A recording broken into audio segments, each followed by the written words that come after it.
Oh,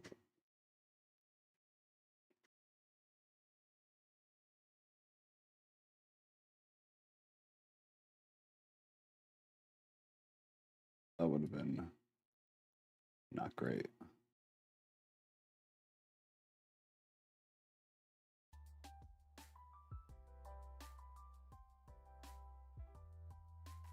I learned that I'm just technologically stupid, and I know why some people's names don't show up. Patricia, I figured it out. What did you learn? It's streamer mode, I think. In Discord. I think so that people's usernames don't go through the stream. Ew. So you have privacy. I think. I could be wrong, but that's what makes sense to me. Makes sense to me. Interesting. Ghost, you have to send pictures of the inside of the van. I would like to see. I want to see too. I'm sure it's Inside and outside. it's pretty sweet. I got a short little snippet. Look at it. It's pretty sweet. It's a sweet ride. I think.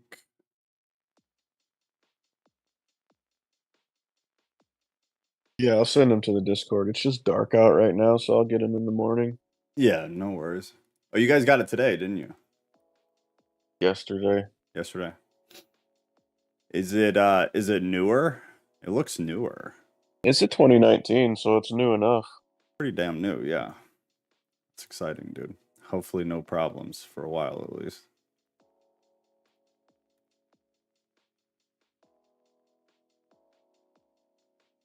Yeah, it drives good. I liked it. Yeah, what manufacturer was it again? Was it Honda? No. Honda. Yeah, it was. Okay. I've been wanting a Honda, but they're so hard to find. So I got lucky. Well, they're good, yeah. I mean, Honda motors are like the best. When I was driving motorcycles, those things lasted forever. All right.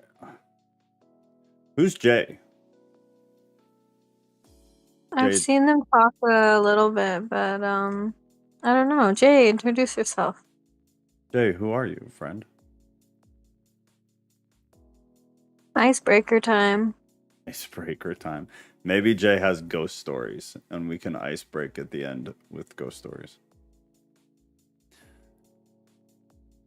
Patricia, do you have ghost stories? You seem the type. Come on. I don't.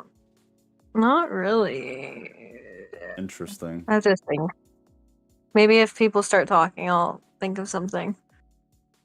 Yeah, fair enough. I have that like sleep paralysis story from when I was 17, but that's literally it. Like, no ghost stories though. I don't either. I have a similar thing. I think 3 times. 3 times the sleep paralysis thing at this point. Where you just can't wake up, like you're just stuck. Yeah. Frozen. Yeah, it's pretty horrifying. Well, let's hear. I want to go over kind of like some of the short history of Halloween because I think it's interesting. And then after that, we'll just talk. But yeah, it's absolutely horrifying. And my entire life was the person who was super cynical about paranormal stuff and ghost stuff and even like demonic stuff. Really, I thought pretty much everybody was kind of delusional and full of it. Until I experienced it not that long ago, like a couple years ago, for the first time, and my entire perspective changed because I'm a cynical POS and I have a really hard time believing people. But now I do. Now I believe it. Scary stuff. Scary stuff. All right. Well, if you happen to stumble across this stream for some weird reason, we have a Discord. The Discord, there's a link in the description below. Hey, Rodriguez. I hope you got your vote in. Link to the Discord is in the description below. Theology, scripture, all that fun stuff. We do a Bible study twice a week at Live Bible Study on YouTube, and then we do all the other stuff here on this channel, and there will be a Tuesday night stream. every Tuesday night at 7 p.m. Central Time every week. Topic discussion, blah blah blah. Go to Discord and you'll be able to learn everything. But I want to go right into this crap because then I just kind of want to BS and then get out of here. Halloween, a holiday observed on October 31st and noted for its pagan and religious roots and secular tradition. This, like, for a while in the beginning of my YouTube days, every year I would do like Easter, Christmas, and Halloween. And every year you see like this very defined split of Christians who either like know absolutely nothing about it and so they don't really care and they celebrate Halloween and Christmas and do the Easter thing and all that, or you have the absolute other end of the spectrum of Christians who like still don't know that much but they know enough to understand that all of them are pagan in roots and that they were kind of appropriated by Christians and turned into Christian holidays, and then ironically were appropriated by secularism and then turned into secular holidays where the Christians still kind of participated in some of it. One of the things I've always found kind of interesting is that Christmas and Easter, we appropriated, secular world appropriated Christmas, not so much Easter. Although last year they kind of tried to, but we don't need to get into that. But Christmas still had like this religious connotation for Christians underneath all of it, but they participated with the secular side. Whereas like Easter just stayed strictly religious, but people still don't really like celebrate it for what it is. Even in the church, it's become like about the candy and about people going to church who normally don't go to church. It's just kind of an odd like dynamic that I feel like people just ignore. But they're all rooted in pagan religions, period. 100%, all of them. In Europe and most of North America, observance of Halloween is largely non-religious, celebrated with parties, spooky costumes, jack-o'-lanterns, pumpkins, carving, and giving away of candy, blah, blah, blah. Halloween had its origins in the festival of Samhain. There's no way I'm saying that wrong or right. Actually, here. Samhain. Samhain. I thought it was Samhain. Says right here. Samhain. How are you saying it? Samhain, but who knows? Who the hell knows? I don't have a lot of faith in the History Channel, so you could be perfectly correct about that. Among the Celts and ancient Britain and Ireland, on the day corresponding to November 1st on the contemporary calendars, the new year was believed to begin. The date was considered the beginning of the winter period, the day on which the herds were returned from pasture and land. Tenures were renewed. During the Samhain or Samhain, whatever the hell, festival, the souls of those who had died were believed to return to visit their homes, and those who had died during the year were believed to journey to the other world. 1 second.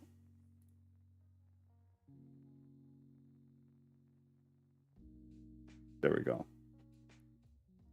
Watching Joe still learn Discord and the PC in general. I got the PC down, girl. It's the streaming BS that I don't understand. But yes, there will never be a day where I actually fully grasp it. Okay, Kat has sleep paralysis stories too. All right, we'll get there. We're going to breeze through all this crap. Blah, blah, blah, blah, blah, blah, blah, blah, blah. People set bonfires on hilltops for relighting their heart fires for the winter and to frighten away evil spirits. And they sometimes wore masks and other disguises to avoid being recognized by the ghosts thought to be present. So you see where the roots come from and why we do what we do. It was in those ways that beings such as witches, hobgoblins, fairies, and demons came to be associated with the day. The period was also thought to be favorable for divination on matters such as marriage, health, and death. When the Romans conquered the Celts in the 1st century CE, they added their own festivals of Feralia, commemorating the passing of the dead, and the Pomona, the goddess of the harvest. Then you have the Catholics come in. And the Catholics kind of shifted it into what it was for a very long time for Christians, All Saints' Day, which originally was on May 13th. And in the following century, perhaps in an effort to supplant the pagan holiday with a Christian observance, it was moved to November 1st. So it's another example similar to Christmas and similar to Easter, because we have no real reason to think that Jesus actually rose at that time. There's almost no scholarship that thinks that, in case anybody was unaware. Almost none. You have a few, but the evidence, in my opinion, is lacking. It is surrounded by what was a pagan holiday. Halloween, surrounded by what was a pagan holiday, Christmas. No reason to think necessarily. There's decent arguments, but in my opinion, they're not great for Jesus actually being born when Christmas is. From what I understand, and I did a lot of research on this many years ago, spring was probably around the time when Jesus was born. But it's one of those things, like, we don't have enough information. It just is what it is. We just kind of decided December was the time, and it just happened to correspond with an extremely popular pagan holiday at the time that we appropriated it to reassociate these things to Christian things instead. Which is kind of... what a good coincidence. Right. Well, Joe, I know that I don't. Go ahead. Sorry. No, you go ahead. Somebody go ahead. Okay. Are you gonna only give the Celtic background? Because I know we have Dia de los Muertos, Latinos do, and there was a lot of mixing between the original cultures and customs, and then when they were colonized, and Catholicism coming and also doing their elements, and that is today, November 1st. So right, that was much later though. Do you remember the year?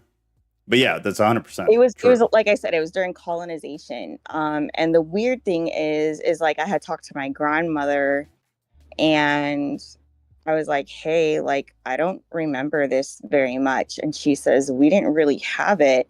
And my grandmother's almost 100. I think she said it started to become more popular in the 1960s.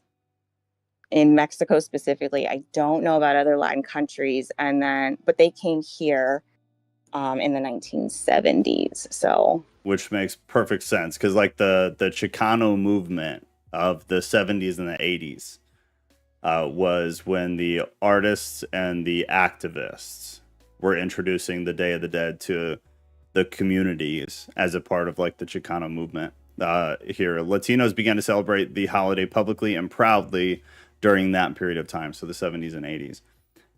A holiday that honors deceased friends and family with altars, vibrant costumes, music, and colorful skulls.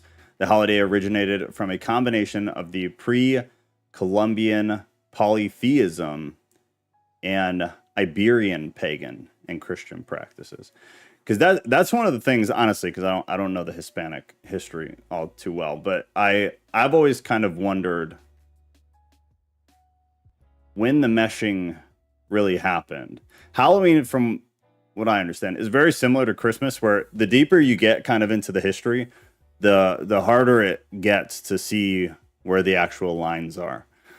Easter is the same. It's really difficult, especially from country to country. It's hard to get past. It seems like for both, at a certain point culturally, they kind of boomed in a very similar or condensed time period. So they got pushed out hard and fast. And I would assume a lot of that is due to the Christians and missionary work and stuff, but I'm not super confident. But I know each of them had a boom period which makes it hard to trace. I think the part that is different, I know culturally for us, is just that it is strictly cultural. It's not even really religious related at all. It's just, and it's all your ancestors. But the weird thing though is I think prior to the colonization there was already a celebration, because they believed there was a thinning of whatever veil between that world and this one, November 1st. But I'm curious to know if other cultures are the same way before any of them were colonized. I don't know what it is for Asian culture or African cultures or any of that. I wonder if there's something similar. Does Halloween go pre-colonization though? That's what I just said. Yeah, like I said, they combined, which I think a lot Latinos do a lot of that. They combine the Catholicism with what they have already, the Virgin de Guadalupe was supposed to be part of their original god of something, and they mixed it with Mary stuff. So is it? Yeah, I guess that's just a different example, but I'm just saying there's a lot of mixing, and then something's culture, something's religion. it's a little. Every culture's been doing that since the dawn of time. Forever. But my question is like, where it's all pagan is like, which makes it an impossible answer because pagan wasn't a religion. It's the umbrella term we give to basically every religion that wasn't Christianity for a very long time.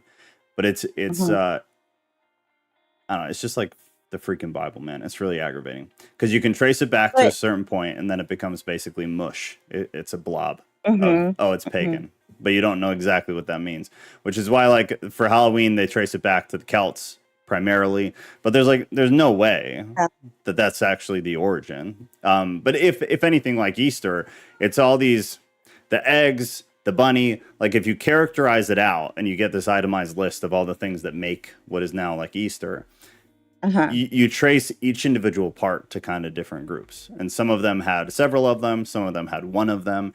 And at some point over time, like Ghost said, every culture, but for all of these things, they all just like begin to smush together into what we have now. Like Christmas is the best example, in my opinion. Christmas lights are relatively new. Like a lot of the Christmas decor, a lot of that is pretty new. Some of it was done in kind of different ways, but not for a long time. Like electricity hasn't been around for that long in the grand scheme. Yeah, but of how things. long have candles been around? Right, which is How kind long of the have stars caveat. been around? Right.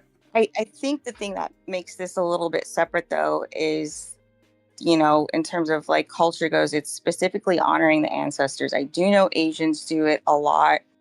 I don't know if they have a holiday designated for it, but I just think it's odd that there's kind of like this common thread of it being around the same time every year. That's kind of my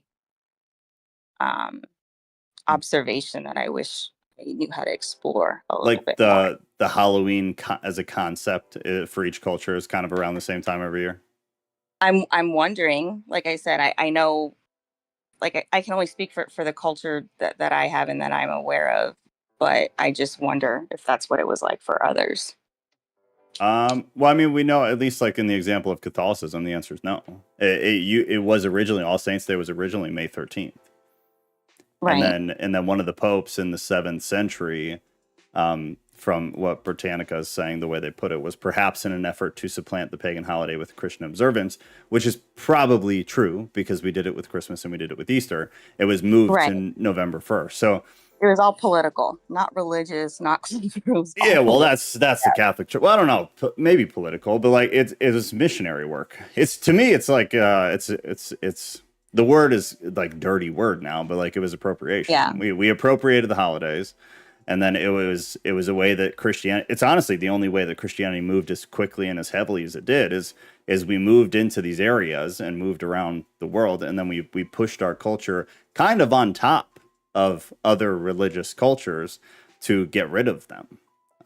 And, you know, some people agree with that or disagree with that, but that it was like missionary work. I don't know if some places, I doubt they ever did it in an aggressive way outside of the things that we know, but they moved in, they preached the gospel, they moved people into Christianity, and then they're not going to keep pagan holidays. So they're going to flip them into a Christmas holiday or a Christian holiday with something like Christmas or Halloween or Easter or this or that.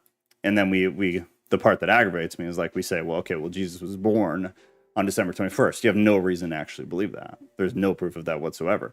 Easter, the resurrection, there's nothing really to make you think that is exactly when. I mean, you know for sure it's not because the day changes. Halloween, same thing. Like it's just arbitrary. All of it is kind of arbitrary. Other than it was to supplant a Christian holiday on top of what was an opposing religious views. A day of worship or a day of praise of some kind. It's just kind of what it was. But other religions did it too. And all cultures kind of did it in their own way, like Ghost said. I think the most recent version or the most recent example of it is Columbus Day being supplanted by Indigenous Peoples Day. It's the same day, but it's like two opposing ideas. That is so not the same thing. Explain how it's not. It's trying the to exact fix. same thing. Well, I won't get into it.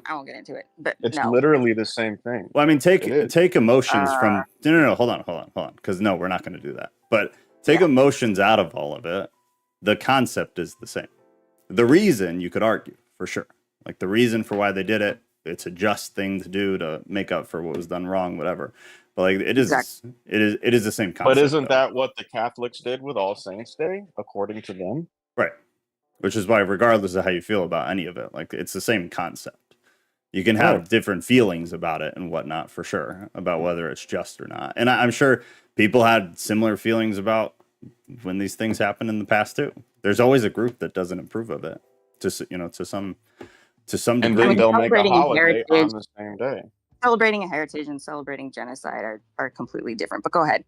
No one ever said it's not a quality thing. I'm not saying I agree. I don't care about Columbus. Okay, anyways. I'm just saying it's the same day for a reason. It wasn't a coincidence that they decided to do Indigenous Peoples Day on that date. That's all I'm saying. Which is true. Regardless of feelings, it's true. Moving back on. The evening before All Saints' Day became a holy or hallowed eve, from which the word Halloween evolved. By the end of the Middle Ages, the secular and the sacred days had emerged. The Reformation essentially put an end to the religious pagan holiday among Protestants, although in Britain, especially Halloween, continued to be celebrated as a secular holiday.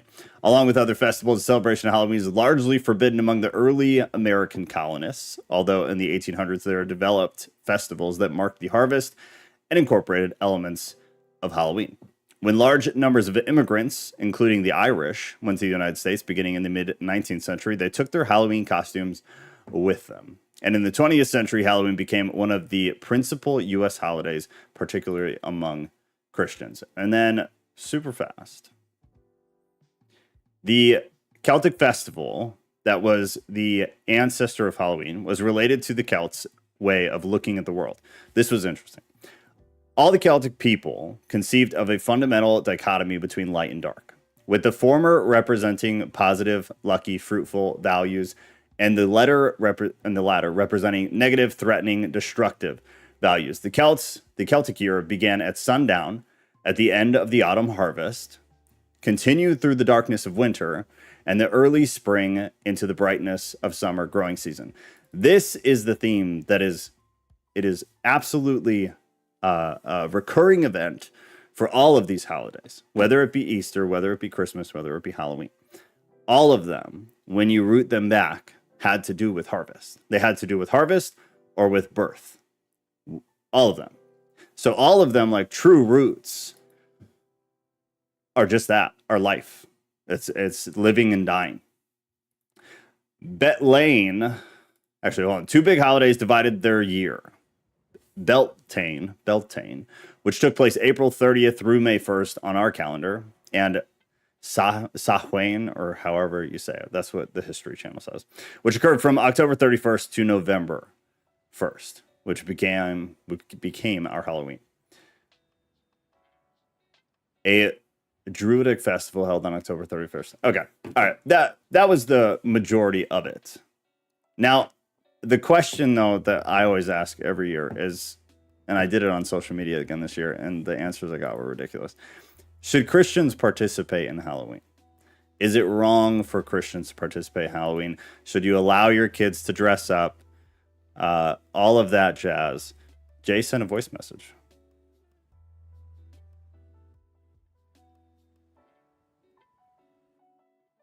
I didn't catch that. You can try again, Jay. Christians and Halloween. Somebody go. I'm always curious the reasons and the justification for participating or not. Just going and getting candy in a costume, I don't see anything wrong with that. But like egging people's houses, and causing mischief, I mean, yeah, that's wrong. Right. I'll say I'm completely against the jack-o'-lantern thing for a very good reason. Okay, why? Oh, you're gonna make me go there? Yeah, you can't just say that. You have to justify it. Because I know it had to do with like the sacrifice of the virgin in the house, and to show that they had basically already been there, so someone doesn't lose like all the virgins in their house. Like that whole thing is just ugh. Yeah, as a matter of fact, I think my daughter did it behind my back this year at her sister's house. Because there was like no way I was having that.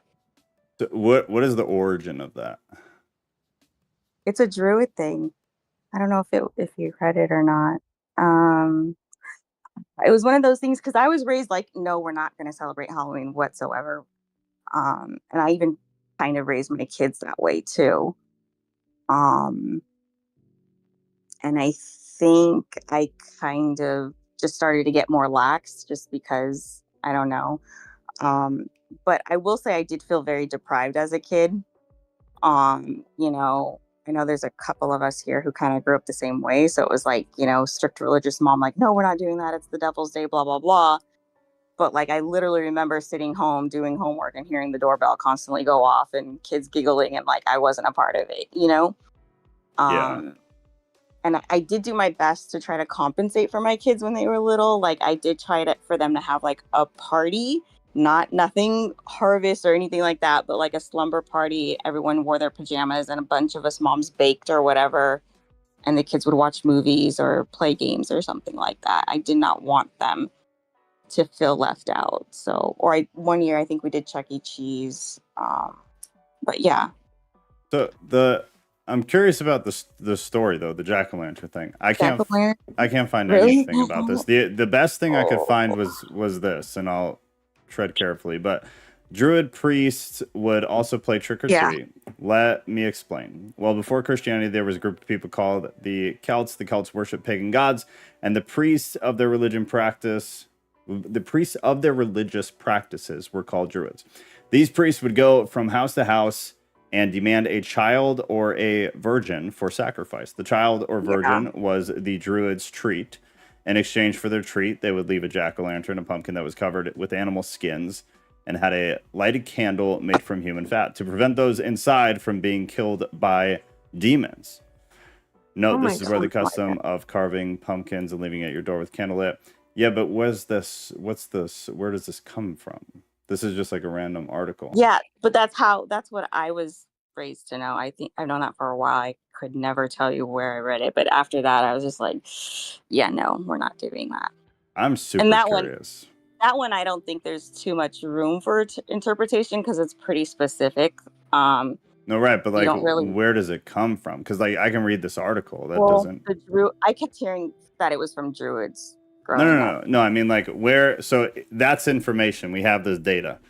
Where did the data? Where did it come from? Like, who collected this data? Where's the literature? I'm not saying it didn't happen. I'm curious to read about it because I never have. It's from like Irish. Yeah. Irish mythology or something. I don't know.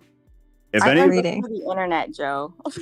Well, I mean, I'm using AI. Like, it's having a hard time finding anything about this beyond like this one LA Times article, which, no offense, like put no conspiracy weight in whatsoever. No, I just like to see like some of the original literature.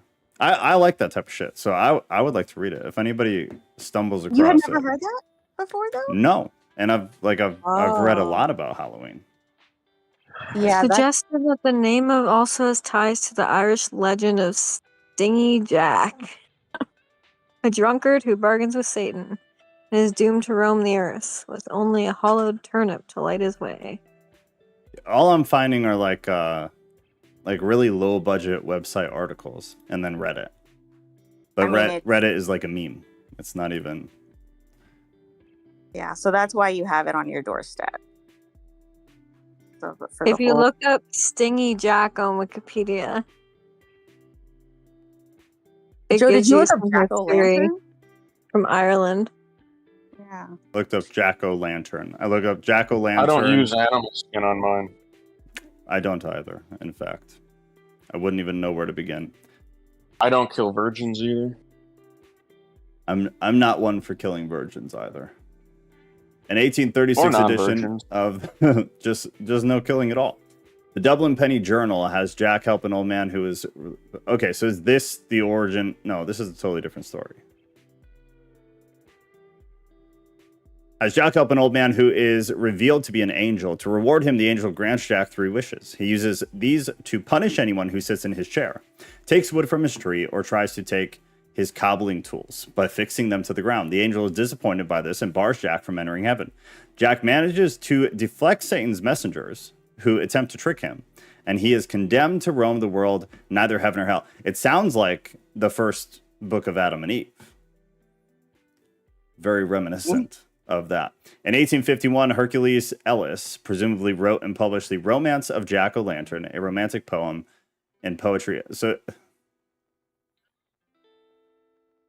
this is interesting. I'm going to read this later, but I want to find the other thing. If anybody finds the thing about the jack-o'-lanterns and the druids, that's not an article, like on a weird website. History Channel. Let me see. I would read that. Yeah. I mean, I don't trust the History Channel, but I used it tonight. Like, there's sometimes good information. I just honestly never heard it. I'm totally ignorant to that story. And I feel like every year I've gone pretty deep on Halloween. That's a new one to me. I don't know how I missed it. But I'm having a hard time pulling it up right now. So, yeah.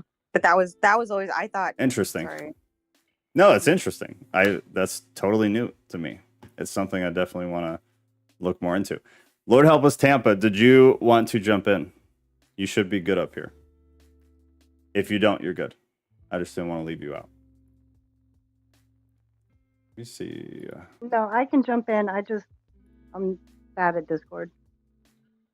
Well, you're good. I think we all are. Yeah. Yeah, I'm not familiar with it yet. I'm still getting there. That's okay. But I do not do the Halloween thing. I was brought up doing Halloween. It was a regular thing all the time, every year. And when I became a mother, I found some mixed messaging there as far as what I would tell my children, what I was teaching my children. You know, you don't go to strangers' houses. You don't take candy from strangers. Like, you don't dress up and dance around for strangers. You don't put yourself on display for strangers. So we sit at the house. Well, I mean, I have no problem playing dress up. We can do that all year long. But yeah, just sit at the house and do something fun with them, like either buy them a big bag of their favorite candy or even make homemade candy.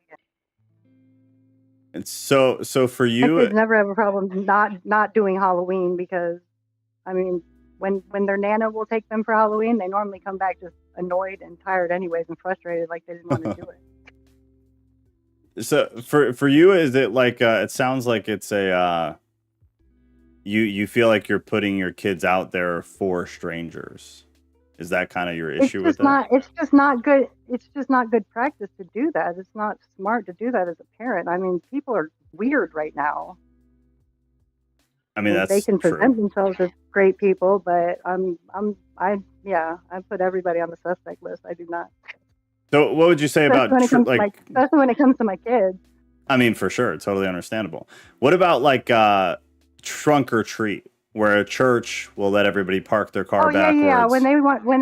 If the kids want, if they have that at one of their schools or at church or something, absolutely, I have no problem if they want to attend those. Okay. But I'm not going to take them out and prance them around neighborhoods.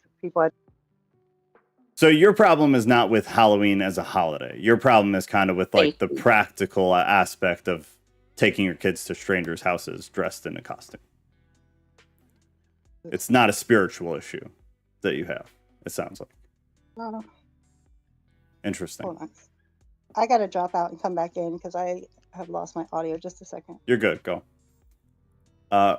We are called to be set apart. Did we push it, or is the work of the what? Robert, I don't understand what is being said. Did we push it, or was it the work of the Holy Spirit? To us pushing, like the Catholics pushing All Hallows Eve over top of the Celtic tradition. And he said, do we push it or was it the work of the Holy Spirit? I mean, you don't want to ask me that question because we pushed it. We are people with agency. We pushed it. You could say there was influence by the Holy Spirit to me, and half the people in here will disagree with me. But I don't think anything moves on earth without people doing it. We are the pushers and the movers of everything with influence, for sure. Clyde said, I'm wearing my Halloween costume right now and eating candy, celebrating this pagan ritual. Sir, is the earth flat? I don't see how those two things are related. We do it by subject, man. We do it by subject. And we've done Flat Earth twice. So if you want to look in the time machine on YouTube, you can find that conversation. According to Neil deGrasse Tyson, it's more egg-shaped, despite NASA showing us photos of a perfectly round planet. Not suspicious. John said, those who disbelieve shall be overcome and gathered unto hell. Old KJV here. On that day when he will call upon them and say, where are my partners whom imagine? Cry unto your, we have beautiful, the world is... Some people are a mystery, man. Love you, John. Can you link it in at all? Can you connect the dots? And Shannon's baby boy was just born today at 12:16 p.m. Ezekiel. Ezekiel. Oh my gosh. I don't that or a globe. I think the world is a vampire, personally. The world is a vampire. I go with Smashing Pumpkins all the way. Smashing Pumpkins. Way to tie it in. John, are you kidding? No, I'm not kidding. I sent you the story of Jack, or whatchamacallit, in the Discord. Okay. Where? This thingy here. Oh, gotcha. Okay, how jack-o'-lanterns. Okay, History Channel. How jack-o'-lanterns originated in the Irish myth. So then, was Irish first or later? Wait, when was this? Is there a year? Oh, it's... I hate ads. I'm so sorry. In Ireland and Scotland, people began to make their own versions of jack-o'-lanterns by carving scary faces into turnips and placing them into windows or near doors to frighten away Stingy Jack and other wandering evil spirits. So is Stingy Jack and somehow like connected to the Druids? This sounds like this sounds like a newer thing. I guess it's supposed to, well, it's associated with the jack-o'-lantern. Well, right. But how does it connect? Stingy Jack doesn't sound like an Irish name. It's just an urban legend, an Irish legend. I feel like we've gotten off base. I want to know the story of the sacrificing of the virgins and the jack-o'-lantern being the indication at the doorstep, like the blood on the door for Israel. I'm curious about that. The Stingy Jack, like these fun stories are fun, but I think this is a totally separate thing from what I'm seeing as I scan it. Like this is a different thing. This is also, it looks really entertaining though. It looks fun. But I'm curious, like the virgin thing. It sounds pretty similar to like what's in Exodus. I'm curious about that. This looks fun though. I do see the Los Angeles Times article that you're talking about. Right. I found that, but it was like the only one that I could find that said anything. I tried to use AI and it was not helpful. But I'm sure there's a story somewhere. I'm sure, and there's also like church websites that say it, but not. Let's see. Yeah, but to be fair, a lot of the stuff that I was told in church that was of the devil and worshiping Satan was not when I really looked into it once I got older. Of course. That's how they kept us in line. I know, and it's crazy because all the stuff they were telling me not to look at, like most of it ended up being like really, getting me closer to God. So yeah. A lot of it was backwards. Especially homeopathic stuff, huh? Yeah. Amongst other things. I think I remember I had like this, I think it was an aromatherapy lotion. And it had lavender, and my mom made me. Yeah, I cannot believe how effective aromatherapy is. It blows my mind still. Right. Like jasmine oils, just taking a couple whiffs of it will take my headache away faster than a Tylenol. Were you guys told to not use that stuff growing up? Yeah, we were told it was demonic, or you're giving it a doorway. It was witchcraft. Yeah, so it's like if you do it, then you open the doorway for Satan and his demons. Yeah, no crystals. Yeah, we had, I think we did two streams on that stuff at some point. We talked about the crystals and the sage and the mirrors, and watched a bunch of stuff on Witch Talk, if I remember correctly. I don't know about Lord Help Us Tampa, but I know I still have it like hanging over my head. Like I get scared to say, like, no, it's not demonic. Like, I don't know, like my mom's voice is still there. Like, yes, it is, you know, and I don't know. Yeah, you got to let it go. I mean, that was like a total fear-mongering cultural thing. Serial killers write messages on paper with pens, so is pen and paper evil. John, what of all creatures do ye come unto the males, and leave your wives, the wives your Lord created for you? Nay, but ye are frowned folk. Does covering yourself in the blood of a murdered innocent, whether animal or human, clean away sin or cover you with sin? You're a mystery, John. I don't know who you're talking to or what conversation you're a part of, but I'm glad you're here. Ghost story time. We can't do all this and bring Christmas trees in the house, though. Yeah, fair, Mystic. Fair. There are blood cults out Halloween. there. I don't do any of the traditional. Do you have kids? We have. Yes. Yeah. But if I can't do it, I mean, if I have to designate one day of the year to doing that kind of stuff, I don't want it. Like, that's Did you ridiculous. say you don't do Christmas then? Is that what you said? No. Because I get my kids things every day, you know. So like, it's not just a restricted or. I don't disagree. Put into that one day only. That's what I say about Valentine's Day. If I need a day to be nice to you. They have it at Nana's house. Christmas? Okay.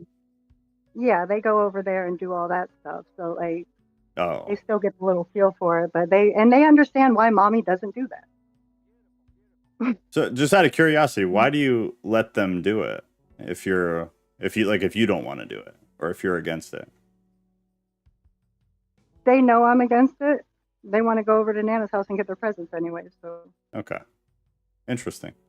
I agree with it on principle. My mom likes doing it with them. So I mean, they're not doing it for any pagan reason. They're doing it just because that's how they were taught and that's their tradition. Oh, of course. I mean, Christmas is not a Christian I just went holiday. against tradition. Right. There's no way he wasn't born in a manger. And I mean, not even just that. Like, most people don't actually celebrate the birth of Jesus Christ, even Christians. They'll go to church, right? But like on Christmas morning, most Christian families are not like talking about Jesus's birth and talking about the Bible at all. They're opening presents and like bullshitting with each other. So yeah, I mean, I don't disagree with you. That was my main reason for stopping and not doing it anymore, because it wasn't what it was supposed to be. That's not what was going on. It was just like a big, like, I don't know, to get people to go and buy stuff. It's corporatism. Yes. Yes. Yes, that's been my complaint for many years. All of it is just to get to buy you shit. Easter is to get you to buy stuff. Valentine's Day, Halloween, Christmas. It's all. It's just consumerism is all that it is, and everybody's a sucker. I get that, but I mean, but what about the kids, you guys? Like it. You're teaching them to be a sucker. My children are there's nothing. They have no problem with it at all. They don't feel like they're missing out on anything. They feel special because that happens every day. We're doing things every day, spending time together every day. Like, how old are they? 13 and 5.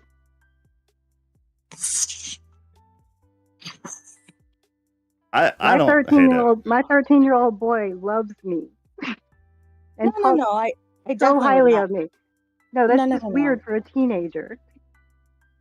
Well, he probably he respects you, even if he misses out. I think that's what it is. Because it's I respectful stand on my values for sure. And any kid, as they start to grow, like my kid is 8, but she understands all of these things are based now today for most people in consumerism. She understands that, like she grasps it. But it doesn't mean like we don't do a lot of the stuff. We do it, but like she's fully aware of what it is, you know, and that the celebration of Jesus' birth is a totally separate thing and irrelevant to Christmas. Easter, the risen Christ is irrelevant to that day, and Easter bunnies and candy and shit. Like, it's for the fun. It has absolutely nothing to do with that stuff because, like you said, that's stuff we talk about regularly, and we don't need a special day for it. And we haven't even talked about the stuff that they get, the candies and everything, that's just straight poison. 100%. 100%. I am in Hey, absolute Joe. agreement. Yeah. I know I was looking a little bit more at that Los Angeles Times article. It's dated back in 1985, and they consulted a historical researcher. Yeah, so him. He's who I want. Anybody with like the expertise who wrote about it and where they got it from. Because like if this guy, the one you read, it's from the Los Angeles Times. Right, but if that's the only record of it, like how do we? That's 1,000 times worse than the Bible. I mean, that's a credible source, though. I mean, right, but where does he come from? Right, like he didn't magically get the information. That's what, like, for me, it's always like tracing it back to the absolute last possible source, and it can't be him, and it has to exist. That's what I'm looking for. But yeah, I'll look back at that and at least get his name, because at least with his name, I can probably find more. I do want to know a little bit more about like the black cats stuff, because we adopted our black cat. I think it was like in July or something like that, a couple years ago, and they said they stopped letting people adopt them in August because too many people try to adopt them and sacrifice them for Halloween. What? Yeah, that's at the animal shelter here. Where? You're in Vegas? I was gonna Kat and I work with the animal shelters. I've never heard that. That's freaking wild. Really? No. I hope it's not just a Vegas. I mean, I heard Anton LaVey's family lives out here, so maybe it's a little bit more evil here than I thought it was. Kat, have you ever heard of that? I know you're listening. Maybe it's just me. You were way more involved than I was. Have you ever heard that? That's freaking wild. All right, well, we're gonna move into the story stuff here in a minute because it's already 10 till.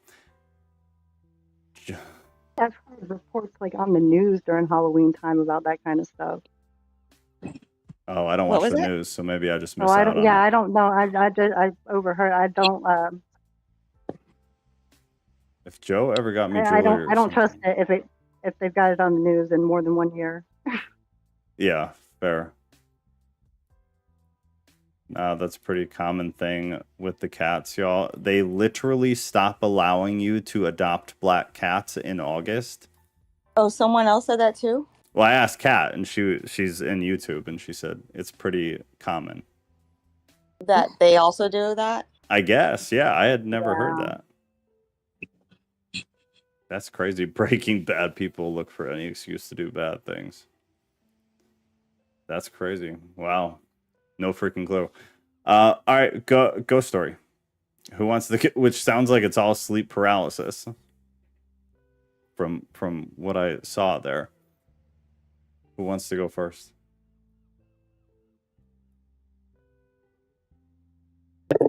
Wait, only sleep paralysis, you guys?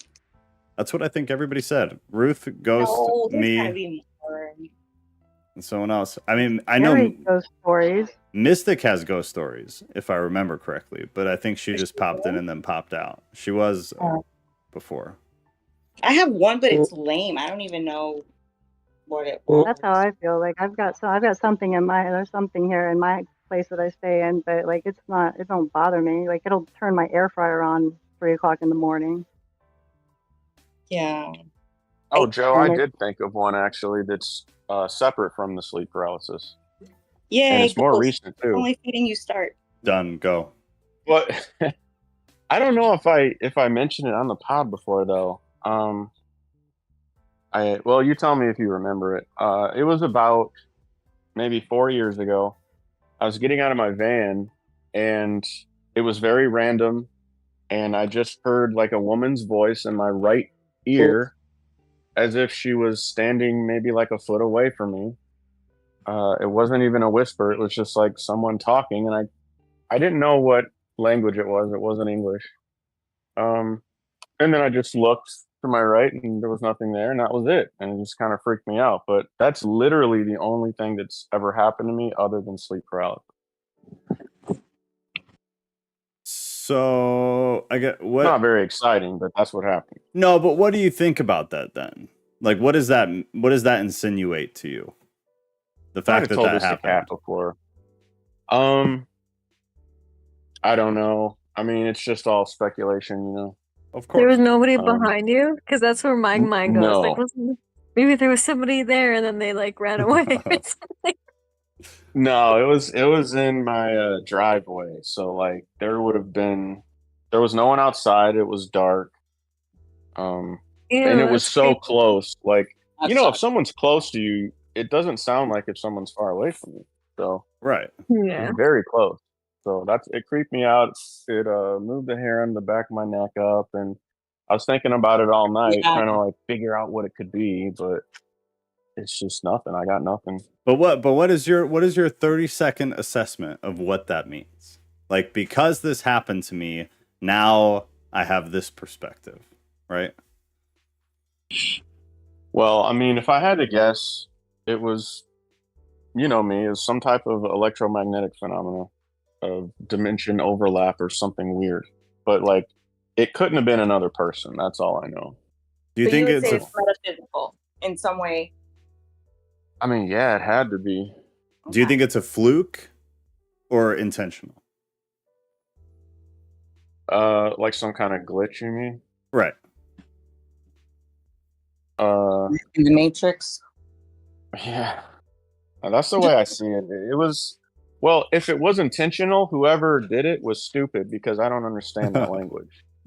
So Fair enough. they Yeah. could have got the message across better. So I chalk it up to some kind of glitch. Okay. All right. I would say from the experiences I've had, it's been intentional because like I was mentioned, the air fryer coming on at 3 a.m. I was laying in the bedroom going, I don't know if I want to get up and cook or not. And the air fryer came on. And another incident, I saw, you know, the Christmas cookies that come in the tins. Yeah. I was sitting at the end of the hallway, and my bedroom's at the other end, and I had watched the tin fly like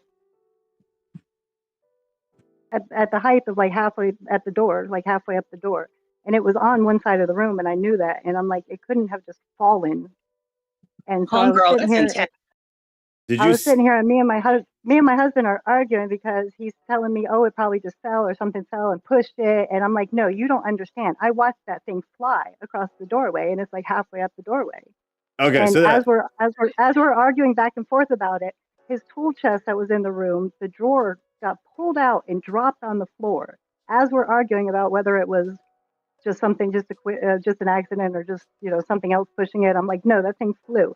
And as we're doing that, we hear a big bang in the room. He goes back there, and the drawer was completely pulled out and like dropped. Not like it could have fallen out. It was in like how it was sitting in the chest, but pulled out and on the floor in front of it. So, what do you do? Velocity. Mm-hmm. You say he stopped arguing with me about Okay. Because that would be me too. Is I would say like, no, you're crazy. Things fall. There was a gust of wind. The house has a draft.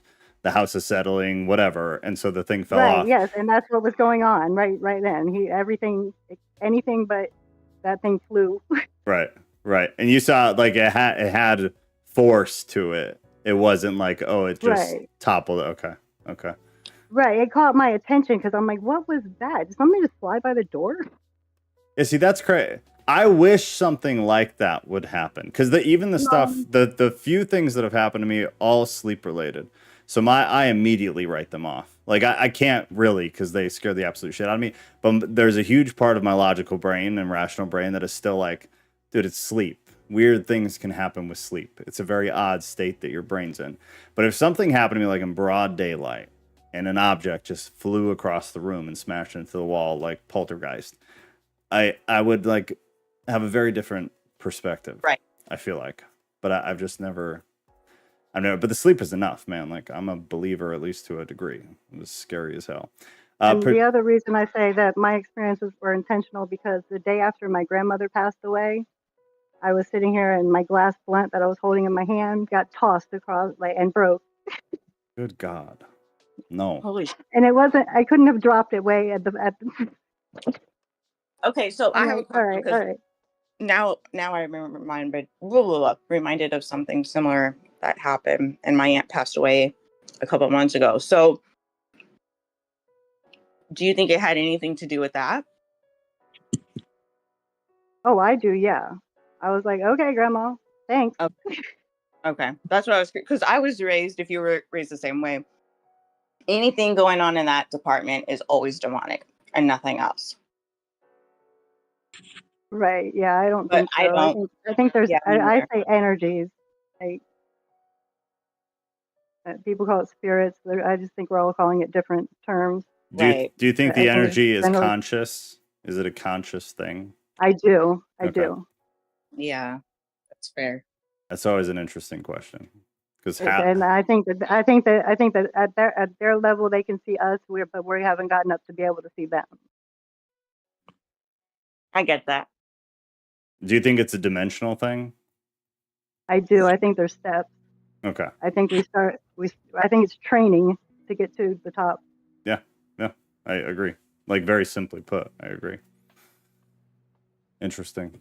That's why I've said it one other time.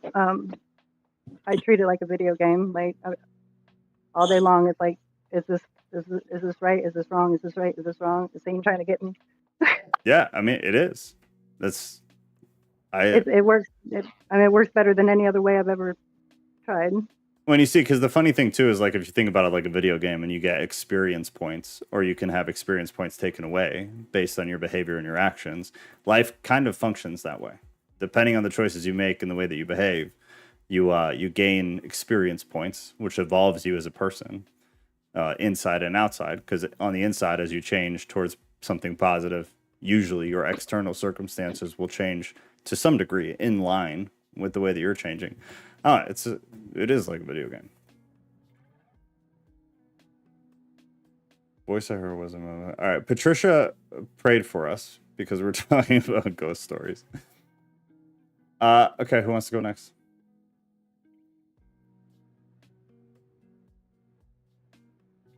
Kat said she'll come in when she's done dealing with snakes. I guess I can come and say something that was pretty dumb and basic.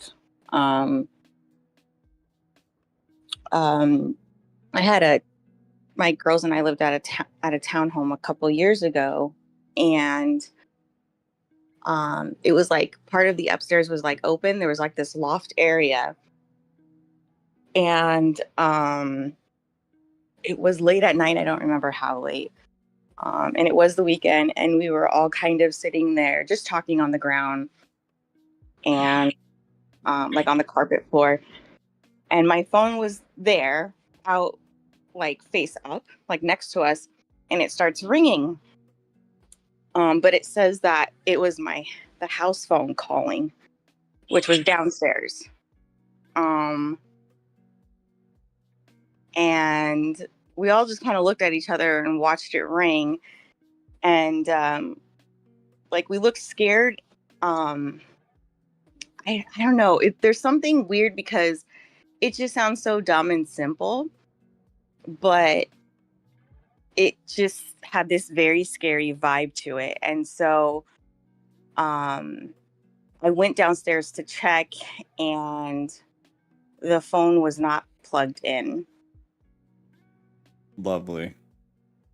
Yeah, and I tried answering it and I didn't hear anything, but and I don't know what it was, but we were like I said, it seems dumb, but it was just weird. I don't know. And then there was another time, it was actually last summer. My grandmother, I guess, likes scary stuff. I actually don't. I'm trying to, but I'm not good at it.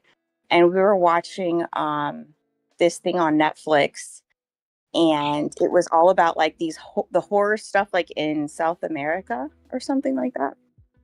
And the whole thing was like in Spanish, and then my grandma starts talking about this weird experience she had with these little dolls. I don't know if Mikkel's on here, but there's these little dolls.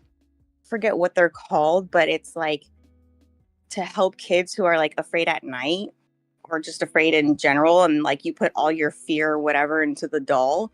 There's a term for it. It even sounds creepy, but voodoo doll or no? No, nothing like that. It's called It's like made out of rope. It's small, right? It's Yeah, I know what something you're like that. talking about. I don't Like a remember what little it's called. Spanish doll. Yeah. Yeah. Anyways, and my grandma was just saying how weird and how it made her feel uncomfortable, and so she ended up like getting rid of it or something like that. And then I couldn't handle the scary stories anymore, so we took a break and we started playing cards in like the dining room. And then I was playing music on the TV, and it was all like Spanish music. And all of a sudden, I've heard the song like 1,000 times, and then all of a sudden I can hear a little girl singing the same song. Like it, yeah. And then it made me like freak out, and then I just like stopped. I didn't say anything, and then my grandma was like, "What?" I was like, "Nothing." And I just kept kind of playing cards, because she's gonna think I'm crazy. And then it happened again. And then she goes, "What's going on? What happened?" I was like, "Nothing." She goes, "Do you hear the little girl too?" I was like, "Oh." No. But the question I have is like, did we? Because I feel like when you talk about stuff, right? Can't things like, I don't know. Does that like invite it? Does that like, I don't know. But a question back is say that did happen, or like not that the thing happened, but you could say something and spawn something. Could someone who has no clue utter the same sentence and spawn the same thing, or does it require intention? That's always my question. It requires belief. It's got to require something. Do you think it requires belief? I don't know. I don't think there are magic phrases. I think the placebo is powerful. For sure. But it wasn't like it happened. That's the thing. I didn't want to say anything because I thought for sure, like kind of I thought it was just maybe in my head or whatever. But then when she said it, it was like, ugh, brick came out, I don't think placebo can explain like drawers being pulled out, but and flung across the room or things like that. But I think it can explain feelings people get when they see or think something, because it triggers them based on a prior trauma or based on something. I mean, or based on the entertainment they've watched on television and in movies. Yeah. That's right. Or yeah, but like, because, like I'm not afraid of it. It doesn't bother me because I'm protected by God. So what are you gonna do? But I forget, there was a girl over one time, and the bathroom light, I've got smart light bulbs at the house, so I could just turn them on and off by my phone. Every time this girl went to the bathroom, and she was terrified of ghosts, every time she went to the bathroom, the light would start blinking on and off. I thought my son was messing with it at first and found out he wasn't messing with it. And she'd come out of the bathroom and it would stop. She'd go back in and it'd start flickering again. I'm like, it's because you're afraid. I mean, if I was stuck here, I'd be bored and probably messing with people too. But do you think that that's some kind of paranormal activity or just something that, I don't know? Yeah, the stuff has been or something. Stuff's too intentional. The stuff seems too intentional for it to be anything but like something else that I don't understand. Okay, let's just assume it's legit though.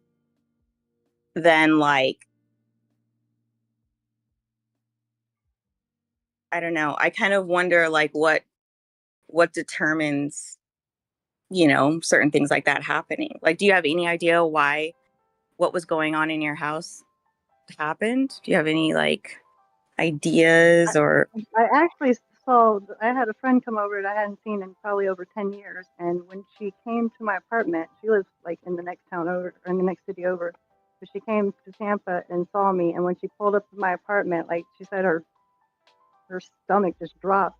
Because her heart dropped into her stomach because she started telling me about all the stuff that had happened in this place when she stayed here 20 years ago. Whoa. That's what people and I was say. Like, maybe that's the spirit that's here. Like people say, it's like it's tied to a geographic location, right? Like that's kind of the basis of all the paranormal everything, for the most part. Yeah, I think bad energy seems to be able to get stuck places. Right. Or that it stays places. I don't know if it's stuck, but it seems to stay in certain areas. I don't know. It's weird. Yeah. And it tends to be where bad stuff happens, so it ties into that.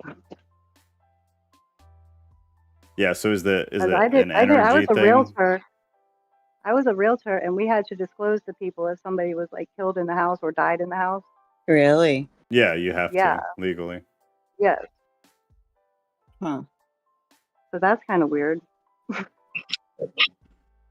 Yeah, and the property goes down, right? The value. Well, no, that depends on the area of the area it's in. Yeah, I mean, like whatever the location is. Near a cemetery. It depends So on the somebody died the in value the of the other house. houses next to it. So somebody died in like a house, and then they sold it to a family that knew that somebody died. But then that family sold it to somebody else. Does that family have to tell the new person that somebody before them died in the house too? If you're aware I of think it. I think if there's a police report written up as somebody passing at the house, then it has to be disclosed legally. Yeah, you have to be aware. It's the same with like anything else with selling a house. If you know your home has this or this problem, faulty foundation, whatever, you're legally obligated, if you're aware, to disclose it to the potential buyer. So the death. I think that I think that has a time limit on it, though, at least for some states. Like past 10 years, you don't have to legally say anything anymore. About a death. But I could be wrong. It may be. It's been years since I did real estate. Yeah. About a death, that would make sense, yeah. A faulty foundation, if you know you're legally obligated until it's fixed. Energy waves always need a physical catalyst to flow through. Without a catalyst, it's nothing. Brains act as perfect catalysts. Right. I just think it's energy tied to whatever is keeping it active there, or is allowing it to flow. It's like that is required. So then if you remove one and another enters, kind of makes sense.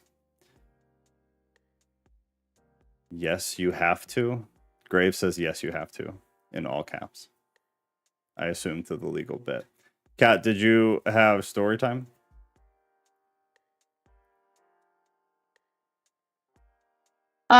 Yes. Okay. I don't know which one to start with, though. I mean, like, tell the best one, whatever the best one is. Best example. You have, more than enough. Well, the first one, I wouldn't say it was the first one, but like the first time I ever heard a voice was when I was in like 8th grade. And long story short, I had to go back to my house to get something. And I was with my boyfriend at the time. And we had 3 dogs who would bark at anything and everything. So when I got to the house, the front door was locked, which it was never locked. And I kind of thought that my parents were playing a prank on me or something stupid. So I knocked on the door and the dogs were going nuts. And I just stood there and I thought I could hear somebody in the house. And I waited for a minute, knocked again. And that time I heard a really raspy voice say, "Shut up." And my boyfriend and I looked at each other. So like we both heard it. And then that very same second, my father's truck came down the road with my entire family in it. And that house was like, that was worse than my cabin in the woods, for sure. There was definitely demonic stuff in that house. A cabin in the woods? No, I lived in a cabin in the woods by myself before I moved here with Joe. Oh, God. I never used to. Guys, I always say it's the setup for every horror movie. So go ahead, please continue. Because it is. You so see, I lived in the goal to get to a cabin in the woods. Yeah. I mean, it's the perfect setup. It was in Georgia, so it goes without saying that this was slave land, and I only had one neighbor that I could see, and he was all the way across the road. And I would hear things outside of my windows at night, but I just figured it was wildlife or, whatever. But one night I was smoking a cigarette on my little porch, and I could hear something moving in the woods behind my house. And the more I listen, the more I realize that doesn't sound like an animal. Like, it just, so I know what it sounds like. And I would always feel watched from my kitchen window, which was looking out into the wooded area out there. That's a vibe. And I just feel like maybe I'm just, losing it, whatever. Like, I wasn't scared to be alone. That never bothered me. I had protection and like means of defending myself, so it wasn't a huge deal to me. But the first thing that happened in that house, I wasn't even technically living there yet. We were going up north to celebrate Christmas, and the last second I realized I forgot my mom's gift in my kitchen. So I didn't have a deadlock on it at the time.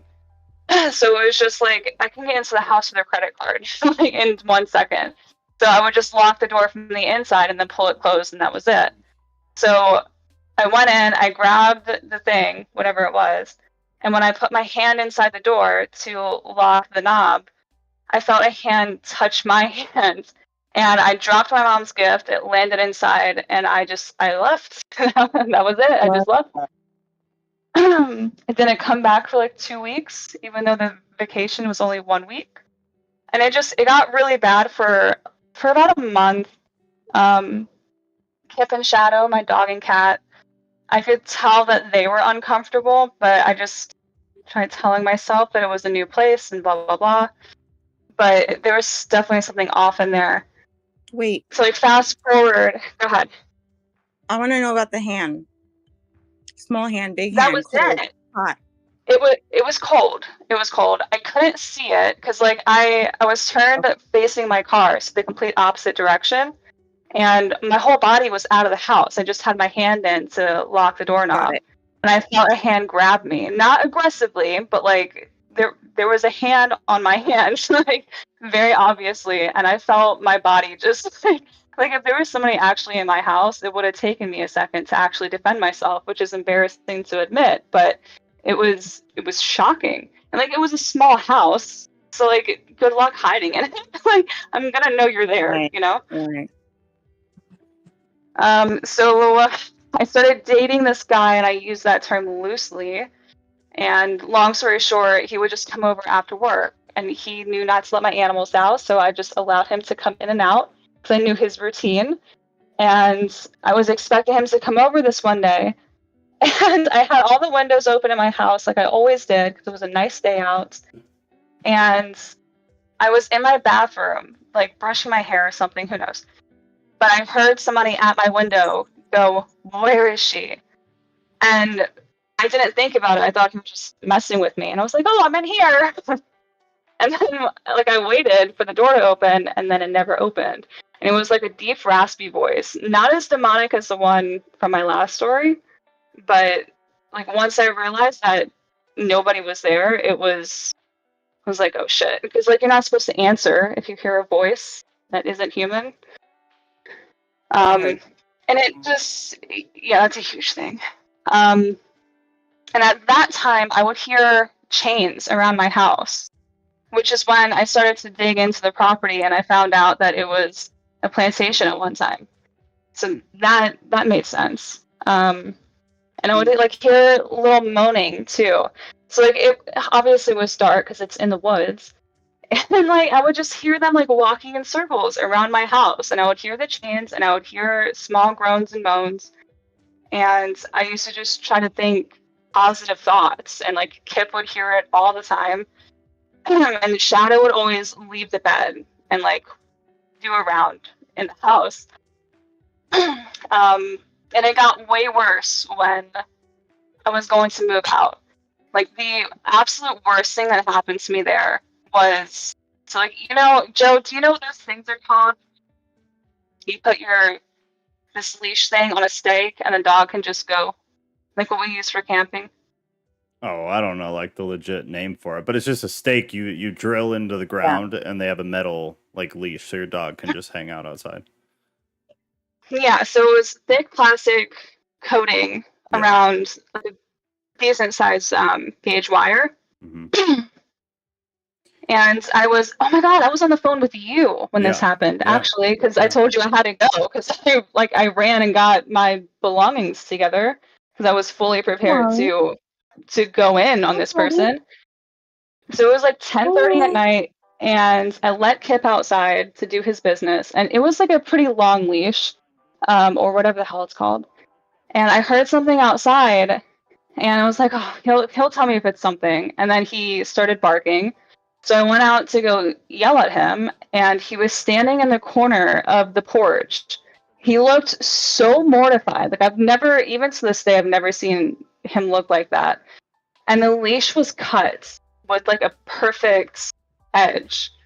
And when I saw that, I felt like my existence as a human being was in danger. Not like bodily harm, but like, I don't know how to explain that. It was terrifying. Terrifying. And like he wouldn't move. He wouldn't come to me. I couldn't get him in the house. I had to pick him up and carry him like 6 feet, which is completely unlike him. It was mortifying. And then I would hear something being thrown against my house all the time. And I mean, that sums it up. But it was like you always felt watched. I would always hear things. It just felt miserable. Like there were miserable souls there. And then like when that thing happened with Kip, that was a lot. That was a whole lot. Moral of the story. I don't know if you remember how scared I was, but... Oh, I remember. That was not a great period of time. I mean, it was and it wasn't. No. Aw. Wasn't. But yeah, moral of the story is don't live in a cabin in the woods by yourself. Wow. I just want to City be is alone. better. The city is not better. No. Yes, it is. No, At city least you is see your hell. enemy. City is hell. I'd rather love die the by city. 1,000 ghosts. No. Ugh, I live out in the middle of nowhere, and I love it.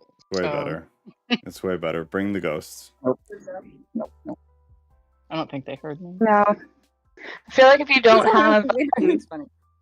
slave land, I feel like it's a lot better to live in the woods. Yeah, I mean, I guess it goes back to the whole energy thing. Depends on where you're moving. What happened at the cabin? Yeah. Oh, and I found out that it was like some sort of shooting range, but it wasn't called a shooting range. It sounded like, I don't want to say it, but it sounded, how do I put that eloquently? Game, but for people. Yeah, dude, that's really good. Yeah. I like that. Well said. Oh, That's interesting. awful. Mm-hmm. That's Oh. horrifying. And underneath my house was like a different house. I don't think I ever told you that, Joe, because like I try not to think about it because it was, I put my tools down there. I have like I had four giant toolboxes full of tools, and it was like a miniature apartment, but like I'm like 5'5", and I couldn't stand up straight in there. And it was just cement. There was like a toilet, like there was a whole setup. It was just bare, very bare. It's like what was underneath that, I don't even want to think about. The basement, right? It wasn't even a basement. It was like I don't know what to call that. It was like a But crawl space. Yeah, to give you an idea. Right. Except it was like another part of the house, like legitimately. Like there was a bathroom area, there was a bedroom area. I found somebody's deceased pet burial ground down there. Like just wild stuff, man. Ugh. Yeah, the house was no good. Mm-mm. No. Actually, something weird about this city. I did hear that in Vegas, normally when someone is killed or murdered, right, you have like the tape that's set up so that they can do their investigation, which can take a couple of days or whatever, right? But for some reason, if you are murdered in a hotel room in Vegas, the team only has 2 to 3 hours because they have to hurry up and clean up for the next guest to check in. Right, yeah. And it'll hurt the business. Yeah, it hurts the business, but I think it has more to do with the fact that it's very close living quarters and you have bodily fluids in that small hotel room, you know, and like they all share the same air ducts and such. And like I don't want to breathe that in. Personally, I don't want to breathe that in. We've done crime Apparently- scene cleanup. It's pretty rough. Yeah. Yeah. I do know that. Yeah, it was just because my daughter was training for it, and that was something that was super specific. Is that like if you were going to be a police officer on this strip, these are like some of the different things that they have going on that are strictly, you know. I mean, it makes sense. It makes sense for both reasons. Like we did crime scenes, so like the smell is pretty quick, which is rough. But like I could totally see the hotels being like, they're dead. Get them out of here. We need to rent the room back out tonight. I get both sides. Yeah, I mean, you got to operate the business. I have a quick question because Ruth was gonna sell her sleep paralysis story. We can, because I just remembered this was on our list for Tuesdays. Do you guys want to tell these now, or do we want to save them for Tuesday? Because we were going to talk about like sleep paralysis and the spiritual aspect of it and stuff like that. It's up to y'all. I don't care. I'll wait until Tuesday. You want to do that? Okay, then we'll save it for a Tuesday. Yeah, I can wait. Okay, because it sounds like there's a handful of us that have, because I know Kat has one too. So there's at least 4 or 5 of us who have stories. So we'll do the full topic deal with it. So if anyone has anything else that is not sleep paralysis related, it's kind of funny that that's the majority of it. I know Mystic said something. Hold on. The house I grew up in. She didn't want to share it. I know. But she said the house I grew up in was so freaky. I don't even like talking about it because if I mention it verbally, I'll get a shadow man for a month. And I vaguely remember because I think she told some of it, if I remember right, last year at one point.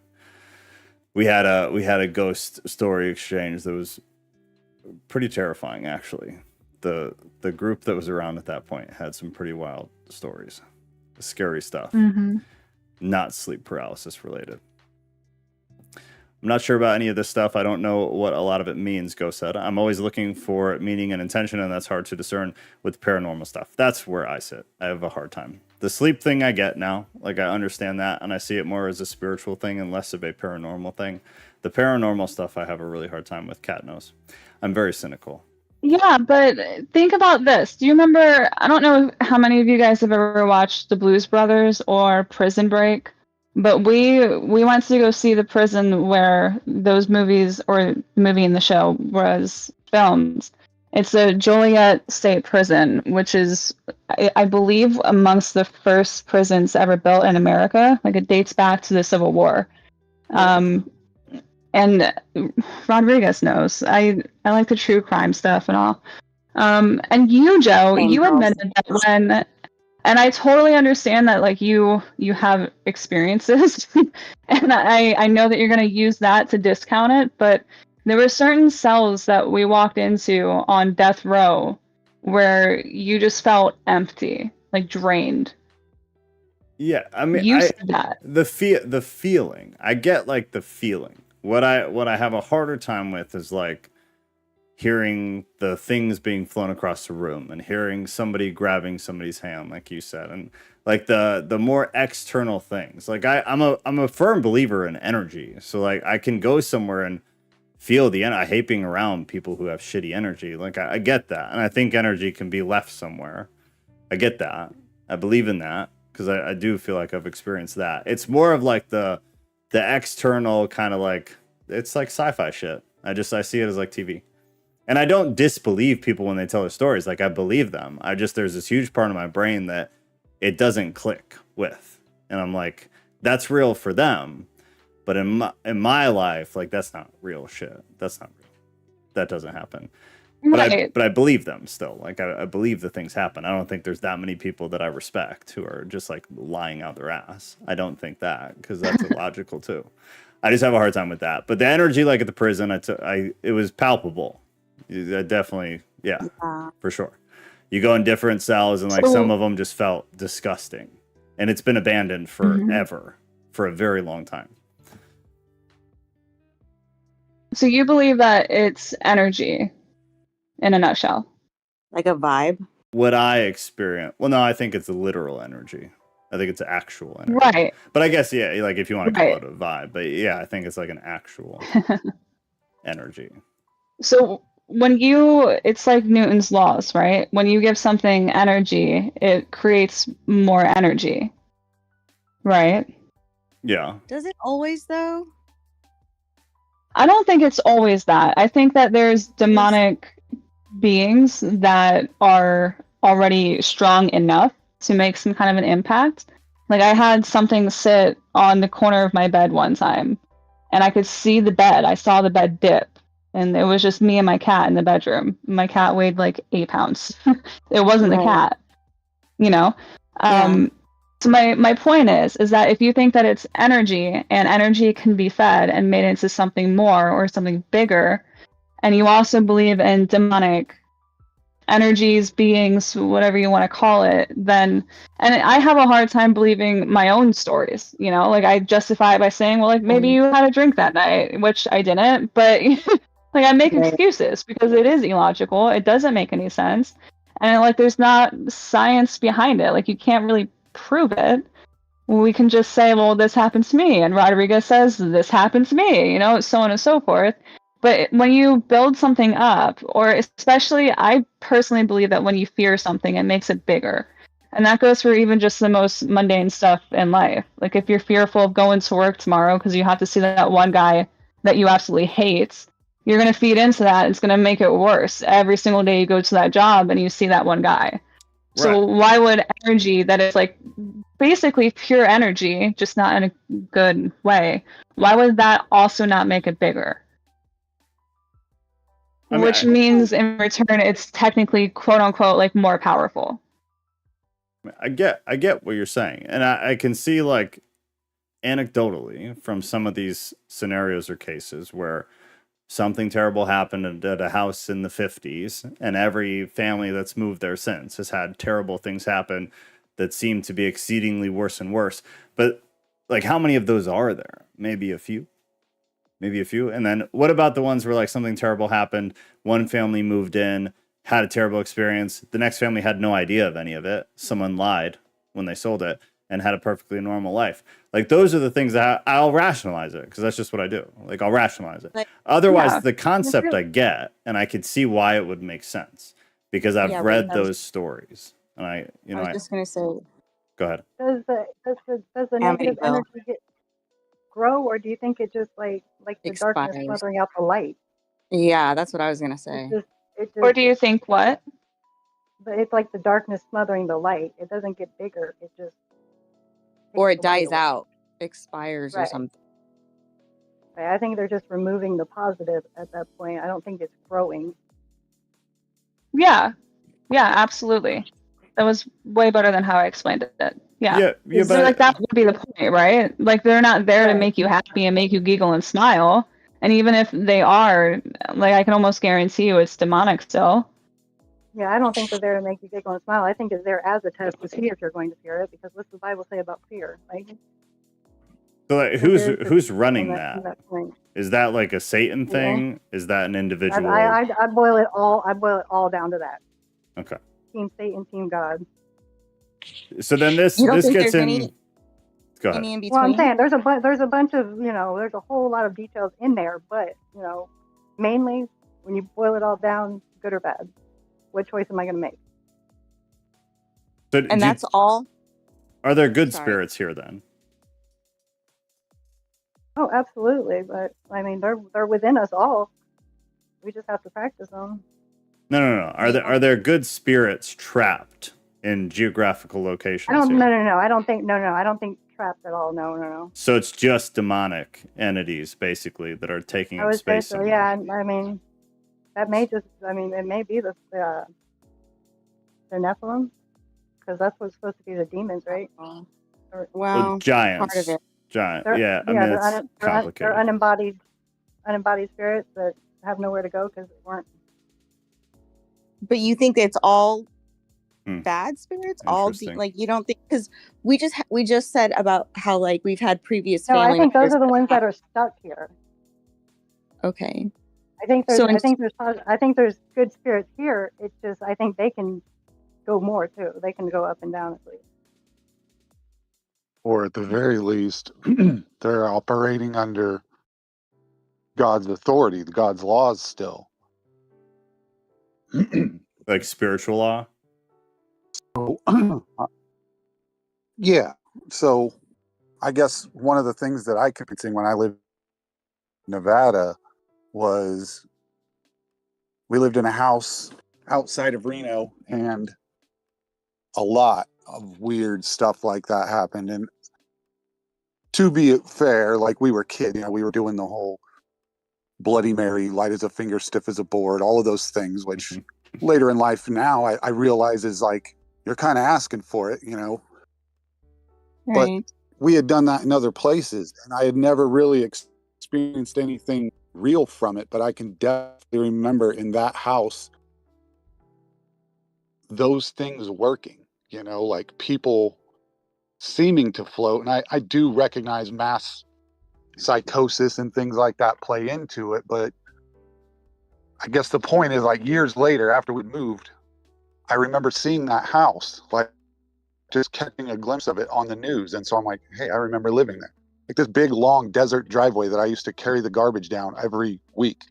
So I recognized it. Well, it turned out the lady who lived there before us had murdered her husband and buried him underneath the closet that was like where my parents' bedroom closet was.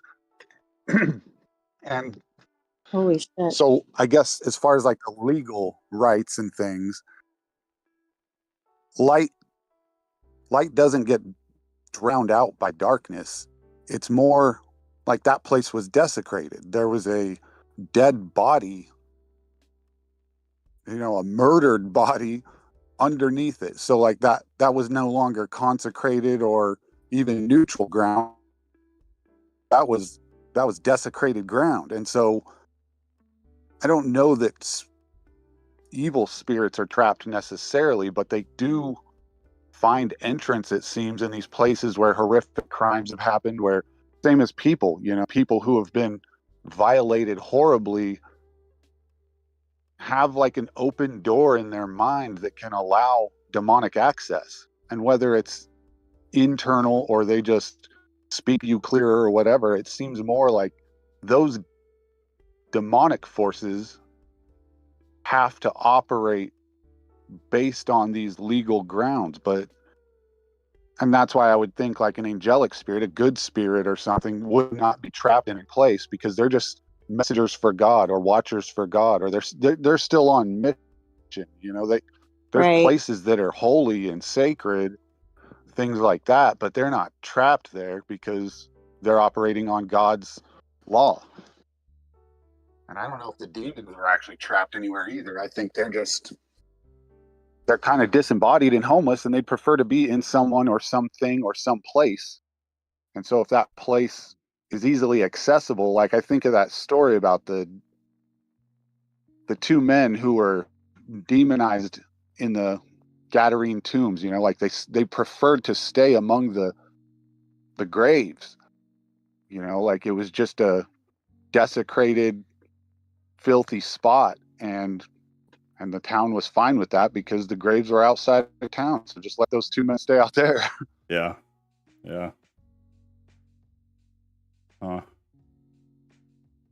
Ghost said we can clean the blood stain, but what about the energy stain? It's deep. I feel like Well said. I feel like it can be. I feel like it could be drowned out, though, in the same way. I don't know. What can? Darkness or Like, evil? there's- Or Right. yeah, so I For guess sure. I mean, at least in my I don't opinion, know I feel how. so Ghost said dark or so I have a question, I guess, based on something Ghost said a minute ago, because this is a good point. And I used to use this in sermons a lot. Is the darkness doesn't grow, light can dim, which makes the darkness seem even darker by comparison. A lot of people explain it like darkness is the default. We don't make something darker. You can make something that is dark lighter. You can brighten it, or you can dim that which was already light in a dark room. But you can't really like darken something. So is darkness the default? And does that kind of make sense for why most of these stories, the vast majority of them, are demonic or negative or evil, whatever word you want to use, kind of in nature? Because it seems like they are. It seems like in all of these scenarios, it's something that is dark or evil. And humanity or an exorcist in some scenarios, like they have to bring light into it. They have to illuminate it somehow. Yeah, but they're not all bad. That's my thing. But the majority Agreed. are. I agree. Like, that's from what people say. But the vast majority of them are. From what it seems like, the vast majority of them are evil. So then how do you delineate them? Like, why is it that evil is sticking around? Yeah. Why is good not sticking around? Why is it evil is what you're hearing about? Why is good something you're not hearing about? We're trying to get rid of all the evil stuff. The good ones, like, what even happens to them? I don't know of one story where there was like good ghosts and I know. This is what we did with them. Okay, I know of one good one. And I feel like the reason why the good stopped is because it fulfilled its purpose. There was a woman where she was engaged to a guy, and at first she was uncomfortable with him, but she learned to, whatever. But the minute they were engaged, she just started getting these awful feelings, nightmares, and the ring was like hurting her. Like, I don't know, felt like it was burning or itching, whatever. And then she sees something, or it leads her somewhere. And then she finds out that the guy was previously engaged to somebody else and murdered her for insurance money. Oh. And then after that, geez. everything went away. Interesting. So this goes on there to... for a purpose. So Kat and I were talking about something similar a few weeks ago. I think we were talking about reincarnation, maybe, was it? But like we were having a respectful disagreement about like what is the purpose of, like, call it a soul or a spirit, whatever the hell you want to call it, to be able to imagine it. But like who you are at your depth, the part of you that when you die, your body becomes irrelevant, but that piece of you continues to exist. Is there a possibility that you don't complete whatever you're supposed to complete here and you stick around? So I guess you can see it as reincarnation, where you come back as some other living entity, or you just stick around, like kind of what you're saying, where like you have maybe it's a different purpose because you lost your body, so your original intent is null and void, and now you have a different purpose, but your spirit stays here until it's done. Or if you stay here as a spirit and fulfill whatever your purpose was when you still had your body intact.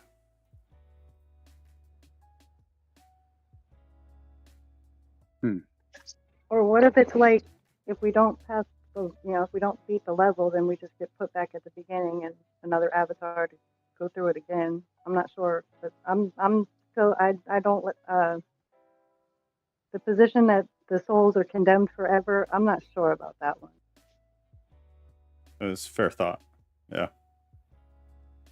Yeah, I mean, I haven't I guess mentioned my question would be, what would be the purpose? Like, what is your ultimate purpose? Like, what, say you have to be incarnated 1,000 times before you're complete. Like, what is complete? Like, what are we becoming? to become like God, like Jesus. But can that happen without you completing something here? Like, do you need to do something on this irrelevant ass like planet? A perfect speed run. Oh, I don't know. I'm just working on following Jesus. That seems to be the best plan for me. So you don't think you have like a purpose here specifically beyond like following biblical principles? Like you as a person are here on this earth to do something, raise a family. I think it's got to be some sort of training. Okay, so everything here in your perspective is relevant. Everything that happens here is irrelevant. It's just a training ground. Well, like worldly wise, but like spiritual wise, it's not irrelevant. We're supposed to be lifting our spirits here. Right, but that's what I'm saying. So this is like your spirit is relevant, but this earth and anything that happens caught here. Up in the material world. Because like I know it's here, but not to get distracted by it and not to get caught up in it and to do like. What about how your spirit interacts with other spirits? Is that relevant or irrelevant here? Oh, absolutely. Okay. Absolutely. Interesting. I mean, I would say that's the main purpose is leading others to Christ seems to be what we were told to do. So your purpose here, otherwise, and I've preached this for a long time. It's like a lot of the Christians I meet that don't seem to be active in their faith in any way. It's like, if you're here for the purpose of evangelism, I can see why you're here. But otherwise, it seems like once you actually reached a genuine saving faith, like, why would you not just poof, you're in heaven? Like, there's definitely purpose for being here beyond just our own soul, because you believe the basis for, it's like, well, that came over right there.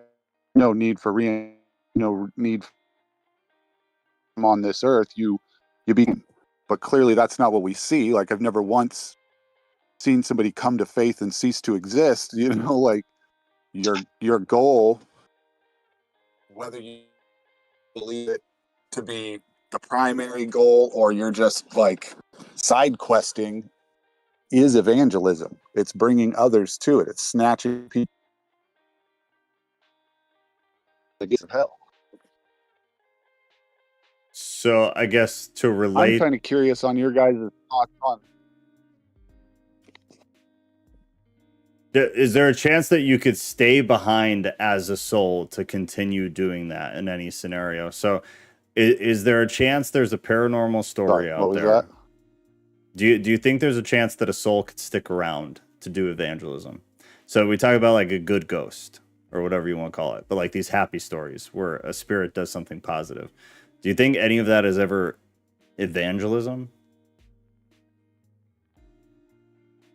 I mean, I think it could be a accidental byproduct.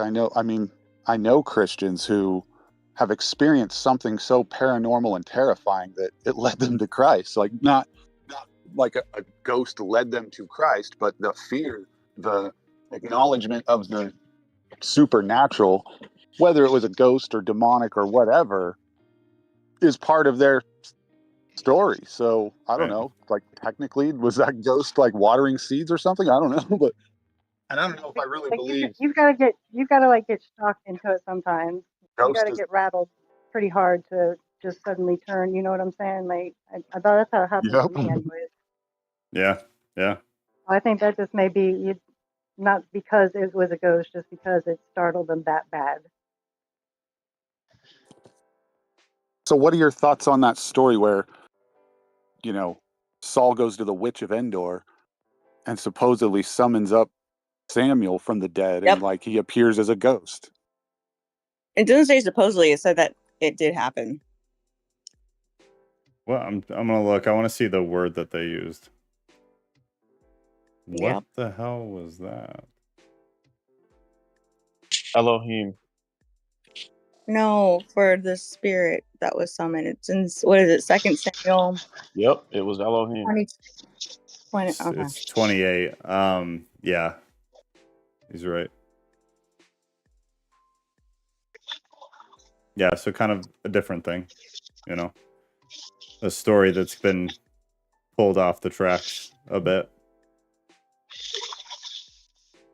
For sure. I just mean, do you guys think that was Samuel? I did. Hard to know. The text says it doesn't say that. I'd have to look more into it, but I mean, from what I'm hearing, I wouldn't say they couldn't contact a spirit that's gone to the higher, like the next level. I think he even responds with like, "You took me out of my abode of resting" or something like that. Yeah. Yeah, but demons are fully capable of lying. Like, if that was a demonic spirit, it would have just lied. True. But it would have said it was a demonic spirit, I guess is my point. Yeah, but Satan doesn't show up and say, "Hey guys, I'm Satan." Right, like it's yeah, he comes as the angel of light. It made me think of the book we were just reading, where the books of Adam and Eve, how many times, dozens and dozens of times, did Satan masquerade as somebody familiar? or as a specific person. Like at the end of the second book of Adam and Eve, he masquerades as the Dead Dad Brigade. Very familiar faces, to the point that he was masquerading as the father, and his cronies were the fathers of very familiar people to the kids. But it specifies. Well, that book did, yeah, for sure. I mean, I'm not convinced that's not what's happening in all those seances and things like that. Like, I'm not sure every ghost story isn't really a demon story, you know? And vice versa. Like, you're opening yourself up to contact from the spirit world, but I don't think we know the rules well enough to say, like, we get what we are asking for. Like, you try to talk to your dead dad, and somebody who sounds and looks like him may show up, but that doesn't mean it's him. Right. I don't think there's any difference. And I guess I'll go back and answer a question I saw a ghost that got buried by someone. But Ghost asked me what the difference is between paranormal and spiritual, because I said something earlier. I mean, the honest answer is I don't think there's any difference between them, like on a real logical basis. But for like I use the two terms differently for other people's understanding, because I think most people, when they think of paranormal, they think of like the ghost TV shows and the little meters and all the stories that we've kind of been talking about.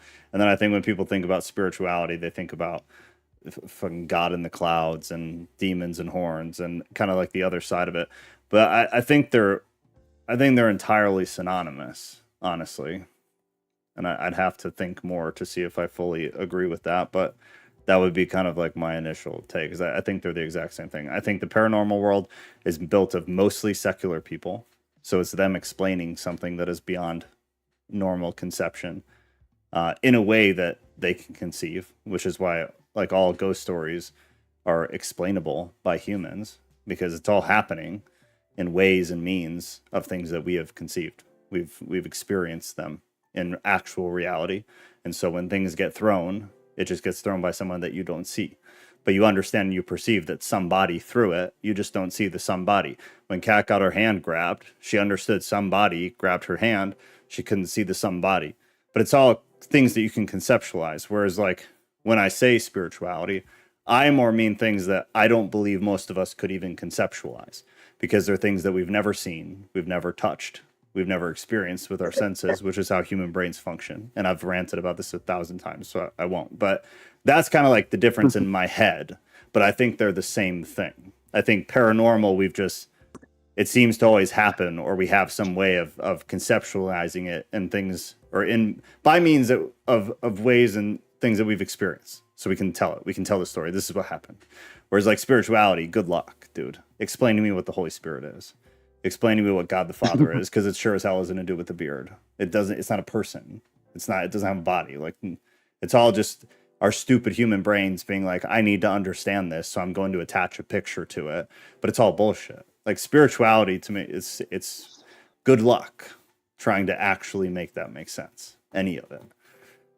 That's the difference in my head. If anybody wants to add to that or disagree with me, that's the best I got. I would agree.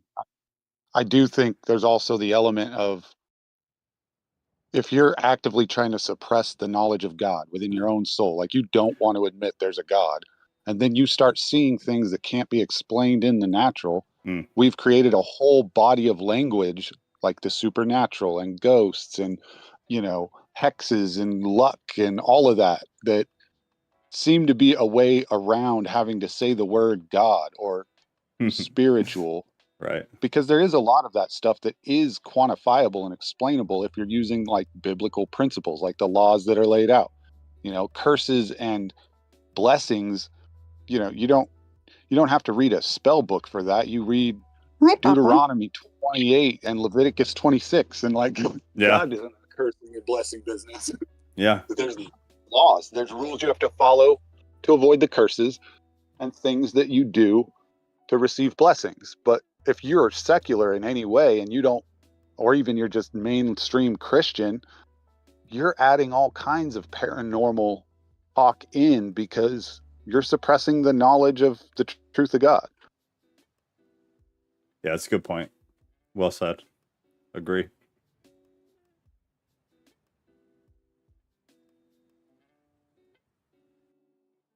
you heard the story of Jersey Devil? Yeah, I've heard of that one. But the story goes that this woman had like 8 kids, and she said if she had another kid, it would be of Satan, and she had another kid.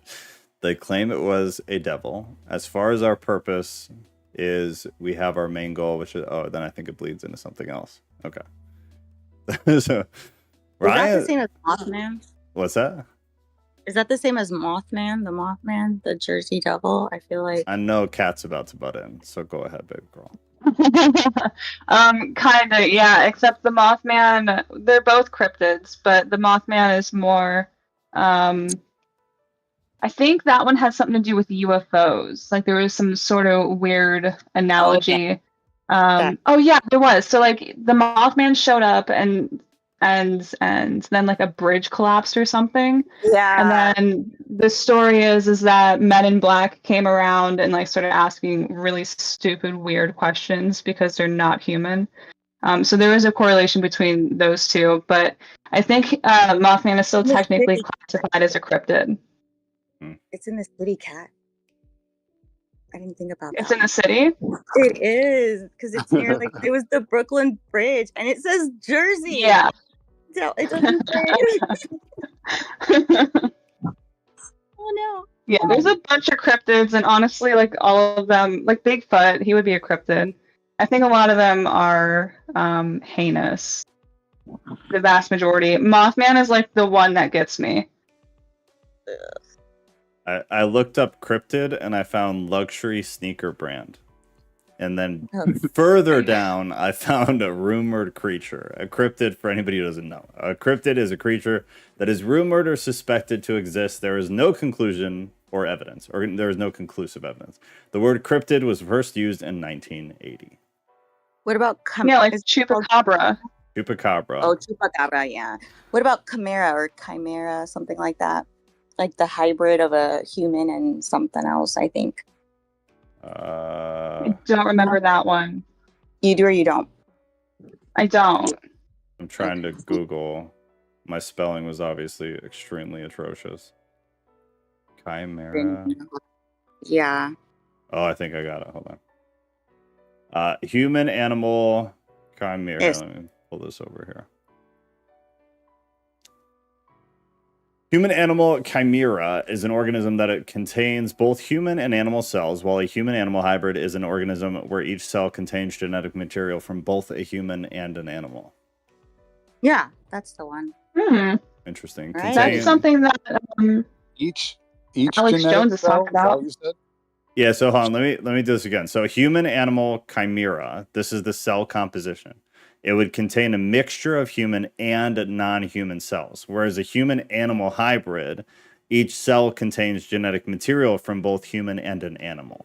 So the chimera is like the... Did you post it? No, it's up on the screen. I'll put a link in Discord, though. It would be like an alien and a human mix, right? Like a different species.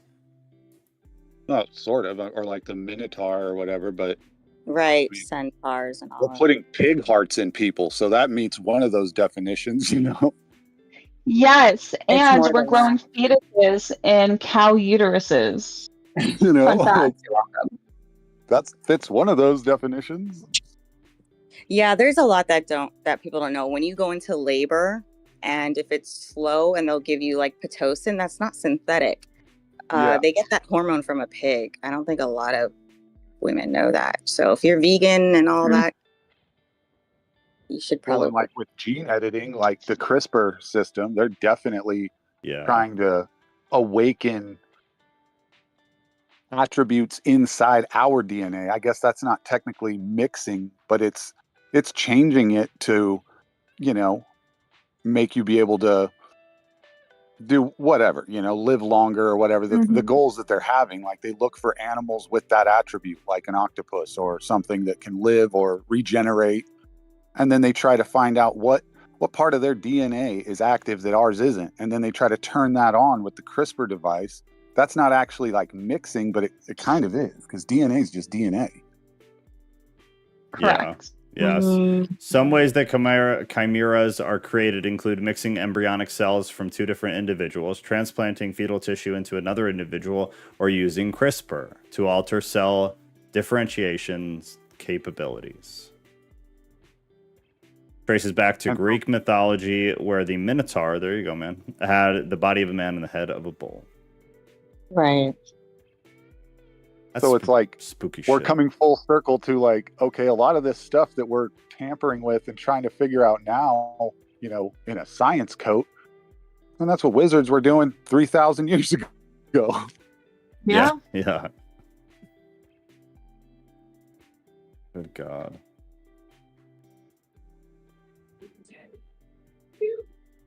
Yeah, when I was in high school, I used to make fun of my mom and said that she did potions and witch stuff because technically she's a pharmacist. Oh my God. Yeah. Pharmakia. Oh my God. Pharmakia. They're all sorcerers. They are. Technically. People used to say my grandma was a witch, but it was just like mysticism. It wasn't like witchery or witchcraft. It was just. What's the defining line of that though? She wasn't casting spells on anybody or doing rituals or anything. She was just burning candles. Like there was different. It was crazy stuff. The essential oils and crystals and all that stuff. Mysticism is like a pretty general term too. Like Christians in a lot of scenarios could be called mystics. Right. The Orthodoxy still keeps the mysticism in their teachings. So, like, it was. If I had to go with it, if I had to go in like if I had to pick a denomination, it'd be that one for sure. Well, I mean, it's like Christianity just like it fits the definition already. So it'd just be like some cultural things you kind of change. But like medieval Christianity was considered mysticism, and nothing was really different about like the way Christians behaved or anything. Here, mysticism is the belief that one can achieve a direct connection with God, Christian, or ultimate reality through subjective experiences such as intuition or insight. Like we call them different things, but those all exist in the Christian faith. It can also refer to the experience of an altered state of consciousness or ecstasy that is given a religious or spiritual meaning, which the Bible is kind of full of. The term mystic comes from the Greek word mystis, which originally referred to an initiate of a secret cult or mystery religion. The word mystis comes from the verb main, which means to close, especially the eyes or mouth. In early Christianity, the term referred to three dimensions: the biblical, the liturgical, and the contemplative or experiential knowledge of God. Because it was like a big thing in medieval. I remember a lot of that. Like Christianity it's mysticism. We just don't like the word because like it's got a woo-woo vibe to it now. But like Christians are mystics, and Christianity is mysticism. It fits perfectly. I grew up Baptist, and that's what my grandma was called a witch.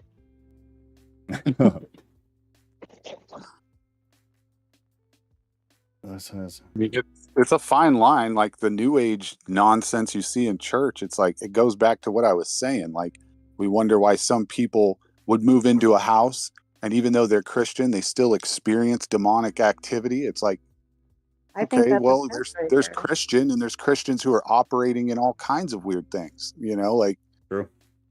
If you're opening doors, if you're not following God's law, if you're not really truly doing your best, and I'm not saying like you have to be perfect. I'm saying if God reveals a sin in your life, or he reveals an object in your life, and he says, you know, get rid of that, and you don't because, well, it's from my great grandma and it's an heirloom or whatever, like you may be giving access through your disobedience to the lawless one, you know?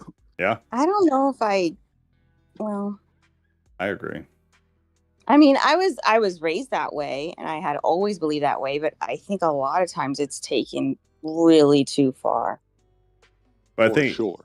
But he spoke very specifically. If God reveals something to you specifically, and you choose to not adhere to that, rather like if he would have said like, all little statues are bad and evil and demonic, and if you don't get rid of them, you're in trouble with God. I would argue with that, but like if God specifically reveals something to you, like, hey, this is no good, this has something attached to it, and you're like, fuck it, I think that's a problem. Yeah, that is a problem. I think it's hard to argue that if you have some direct instruction there and choose to ignore it. I think there's a bit of an argument with like if I have a little itty bitty Buddha statue and I'm a Christian, but I have no tie to it, I think it's funny, it's cute. I want to put it on my dashboard or whatever. You could not like that, but does it actually do that's anything? Kind of what I'm saying. I don't know. Let's just say you go visit somewhere Far East or whatever, and yeah, you pick it up or something. And I don't know, maybe, but well, the full circle would be like you bring it home and then you're praying one night and you feel like God is revealing to you, you need to get rid of that thing. The line is where you choose to either adhere to that or be like, nah, F it. I'm going to keep it because it's cute and I want it on my dashboard. Okay, yeah, but I agree. if God's not saying anything to you and someone comes in who's Christian and says, hey, I think you need to get rid of that. Because that's sort of, I think, what happens a lot. Depends on the person. I think then I would like rely on confirmation. But if it was somebody that I highly respected, like if Ghost came in or Cat came in and was like, hey, I have a weird feeling about this, man. Like it's just giving off some whatever, and I didn't feel it. I'd probably still adhere to that and be like, okay, thanks. But if some dumbass Christian that I just met at church who doesn't know his ass from his elbow in the Bible and just goes every Sunday and calls himself a Christian, I'm not going to take that advice. I won't be rude to them, but like I'm not going to take that advice. I'd probably then call somebody that I respect and be like, hey, this dude just said that. I need some confirmation. Can you come here and hold my itty bitty Buddha? And then go from there. Pray into it specifically for yourself. Like I don't think you have to receive any word that a Christian gives you, right, that God didn't give you or confirm to you. But and in the natural, like, okay, that Buddha could have been made by, some warlock in the Middle East, or it could have been made by some kid in a sweatshop. Like, I think there's levels to this, and I think God would be the one who could reveal that to you the most clear. Like, I don't think everything is evil and everything's an idol, but I mean, there's some things that it's like, well, what's it doing for you, So right. if your good friends tell you it's no good, or God tells you it's no good, get rid of it no matter how priceless it is. Like I think of that story that comes right after the 7 sons of Sceva. When the believers saw that, the believers went home and grabbed all their idols and all their occult books and burned them. And it was like millions of dollars worth of occult in believers' houses and hands. Like this has always been happening. Sometimes it takes a radical experience for you to like wake up and be like, hey, maybe I should get rid of those spell books my auntie gave me. Okay, so still happening. I have a question about that because that's actually what the direction I was going into. Great, because I'm looking at all my books right now because Joe and I are both nerds in this. So I have like tons of theological books and I have one shelf that's specifically other religions. And one of them is called Magic, Witchcraft, and something. I have it there strictly for a reference. That's it, simply because it's on my other religions shelf. And I know my super religious mom was like, oh, how could you have that in here? You're opening a doorway, blah, blah, blah, blah, blah. And once upon a time, I would have rolled with that, but I don't. I don't know if I'm supposed to feel convicted because, I mean, I have mythology up there. I have Buddhism. I have Mormonism. What changed? Good question. If I'm completely honest, there was just some basic logic. Like, I don't think witches and warlocks go to hotels and freak out because there's a Gideon Bible in every room. I think that it's almost to the point where I think it can be like idolatrous. Like, there's just so much obsession with this and that being demonic and evil and what it can do to you. It almost makes it sound like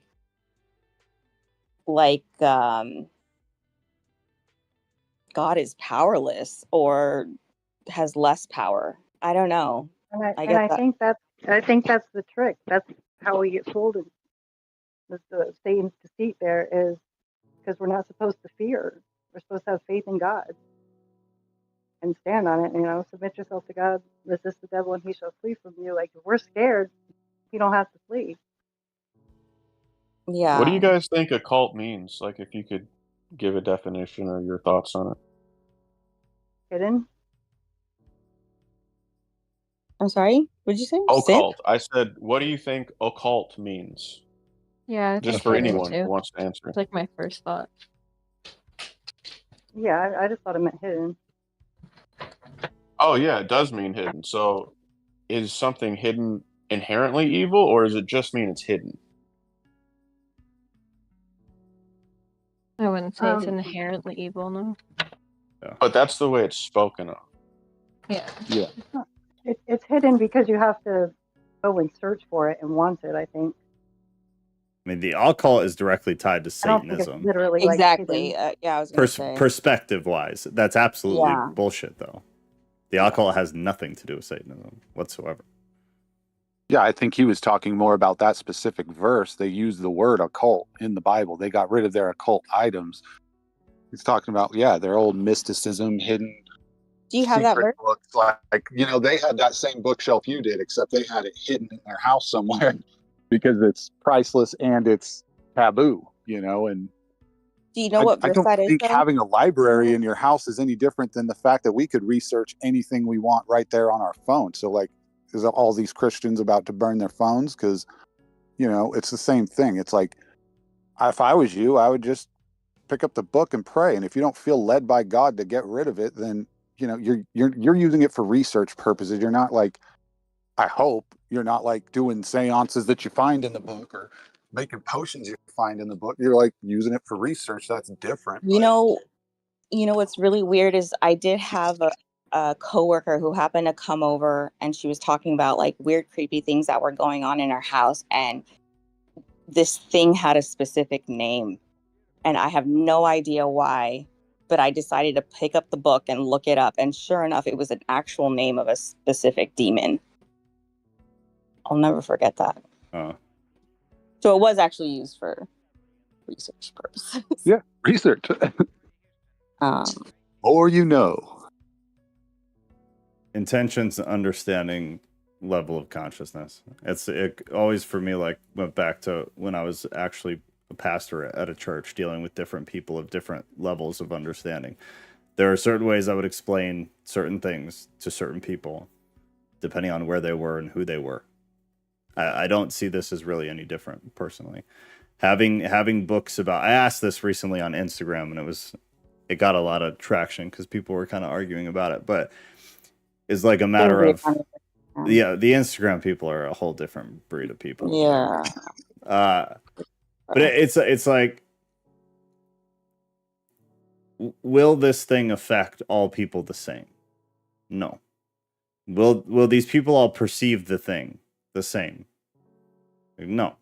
It'll all be an infinite spectrum of the one topic to people. I mean, we do very small groups of, like 10 people in here, 7 people in here. And the spectrum is super wide. If you put one topic out here, Halloween, we have the full spectrum of refuse to do it, will have nothing to do with it. My kids go to their grandmother's house for it. All the way to like people who definitely went trick-or-treating yesterday and have no problem putting the things in their yard and all that stuff. We have the full spectrum. Everybody's a Christian. Everybody believes predominantly the same thing. The topics are like the same is like the occult. I would never talk to like a Sunday Christian about the occult because they're going to immediately think of Satanism, which has nothing to do with Satanism. It has absolutely nothing to do with Satanism. It has to do with all kinds of other shit. It's a very broad topic. But here you can do it, and you have a small spectrum of people who understand it to varying degrees, but understand at least at the very fundamental base level of it what it is. The books are the same. Can you have books of wizards and warlocks? Like, sure, you can. But there might be somebody who shouldn't. But there might be somebody who shouldn't. It means like you can't just say this is right, this is wrong, this is okay, this is not. Like it's okay for you because of where you are. But that kind of is saying, there's a baseline. And I think that's why, like, and I'm just saying, as for me in my house, but like, I got little kids. and I can't expect them to know what I know and know that, you know, there's things that aren't necessarily demonic or going to teach you demonic things, but like, no, I'm not going to have a collection of Harry Potter books in my house because now all my little kids want to be a wizard. And it's like, this is a bad direction, you know? So it's not because those are real spell books that they had to go. It's because the curiosity and the open door in a young mind, a shapeable mind, it's not worth the risk for me. So like, I wouldn't have that book, but it's not because it's a stumbling block for me. It's because I have young impressionable minds in the home, and so I'm even more careful than I even need to be for my own self. Right. Let me ask you a question then. I don't remove those. I don't remove those. I go over them with my 13-year-old and show him what agendas they're pushing and what they're trying to do to.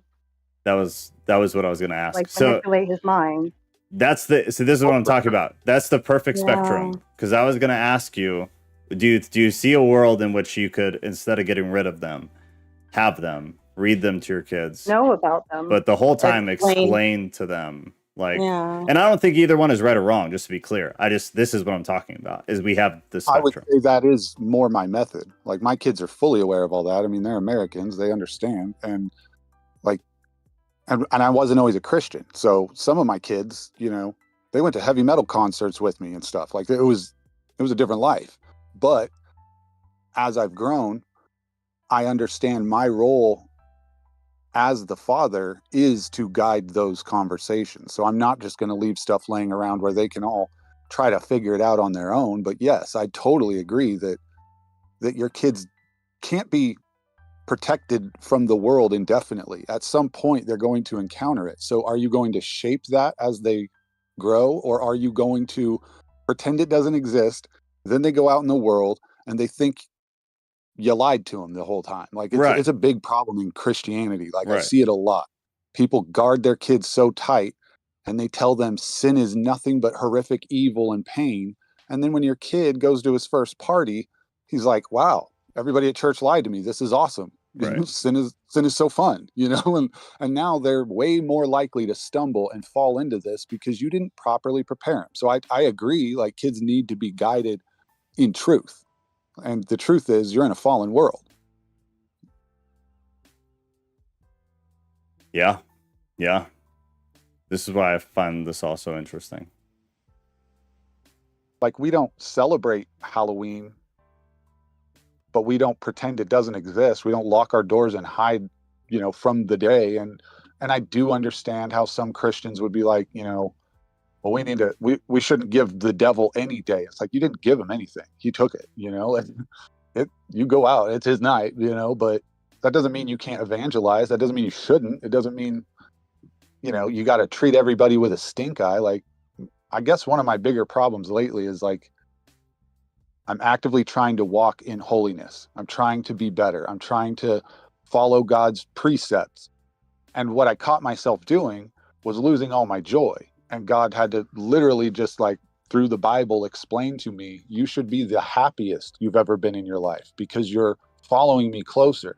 But I had this, you know, I started developing that classical Christian grumpy look because holiness was some sacrifice I was making. Like, no, it's not. Like, you're sacrificing what? Sin? Like, that's not a sacrifice. You don't take that to an altar. You nail sin to a cross. And so I don't approve of Christians being so, like, cruel to the world because of Halloween or anything really. You know, it's just, we certainly shouldn't participate to the same degree that everyone else does and think, well, it's okay, it's all under the blood. I'm like, you're not really following God that night, you know? It's so interesting, man. The perspectives are so interesting. The intentions are so interesting, like how everybody chooses to approach all this stuff. This is why I like doing all this. It's fascinating to me. Especially when you have smaller groups like this, where everybody, like, to some degree has kind of like gotten to know each other a bit, but still on certain things, it's like polar opposites. But still, I would assume still probably all households, like, kids are being taught probably mostly good things, or like principled kids, probably good families in the grand scheme of things, but still can have like very different views on things and end up in the same place. And it's kind of like it's my favorite term from the Bible that Paul used a lot is adiaphora, which is like the easiest way to describe it is like the gray area of Christianity. Judaism was very tight. It was all black or white. There was zero gray. The law, Mosaic law, Levitical law, all that shit. And then you get into the New Testament, and Paul's like constantly talking to these churches about adiaphora. Like, we understand what is right, we understand what is wrong. There is this section of like we're not sure, but we know what is right. And if you go against what is right, you're going against what is of God. And we know all of these things are wrong. And if you go towards them, you're helping the other side of the aisle. But there are things that live in the gray where it depends. He talks about baby Christians. There are things that might not be right to do in front of these brothers and sisters, but might not hurt you to do in the privacy of your own home. Might be things your family can do with no harm done. There might be something that if they do the same thing in another household, it harms their family. It's just all really interesting to me. With that though, I gotta roll. It's been 2.5 hours and I'm falling asleep. This was really good though. I'm just gonna shut off YouTube. So if you guys want to stay in the Discord, feel free. But this is good. This was interesting. Sunday will be normal. Sunday will be 6 p.m. Central Time for the canon. And Ryan in YouTube chat, like Ghost said, I hope you come join us. If you do, Ryan, and you can see the screen right now whenever it catches up with whatever you're actually seeing on your phone. If you join Discord and then you go to the events thing, you can know when the live streams and stuff are happening because we're using 2 different YouTube channels. So on Sundays and on Thursdays, you'll go to a different YouTube channel. On Tuesdays, you'll come to the one that you're on right now. The way for it to not drive you insane is just to come to Discord and then use the events tab, click the link for the events. But we do this 3 times a week now. So we all hope to see you again. I love you guys. I'm out. I'm going to bed. Have a lovely evening. You too.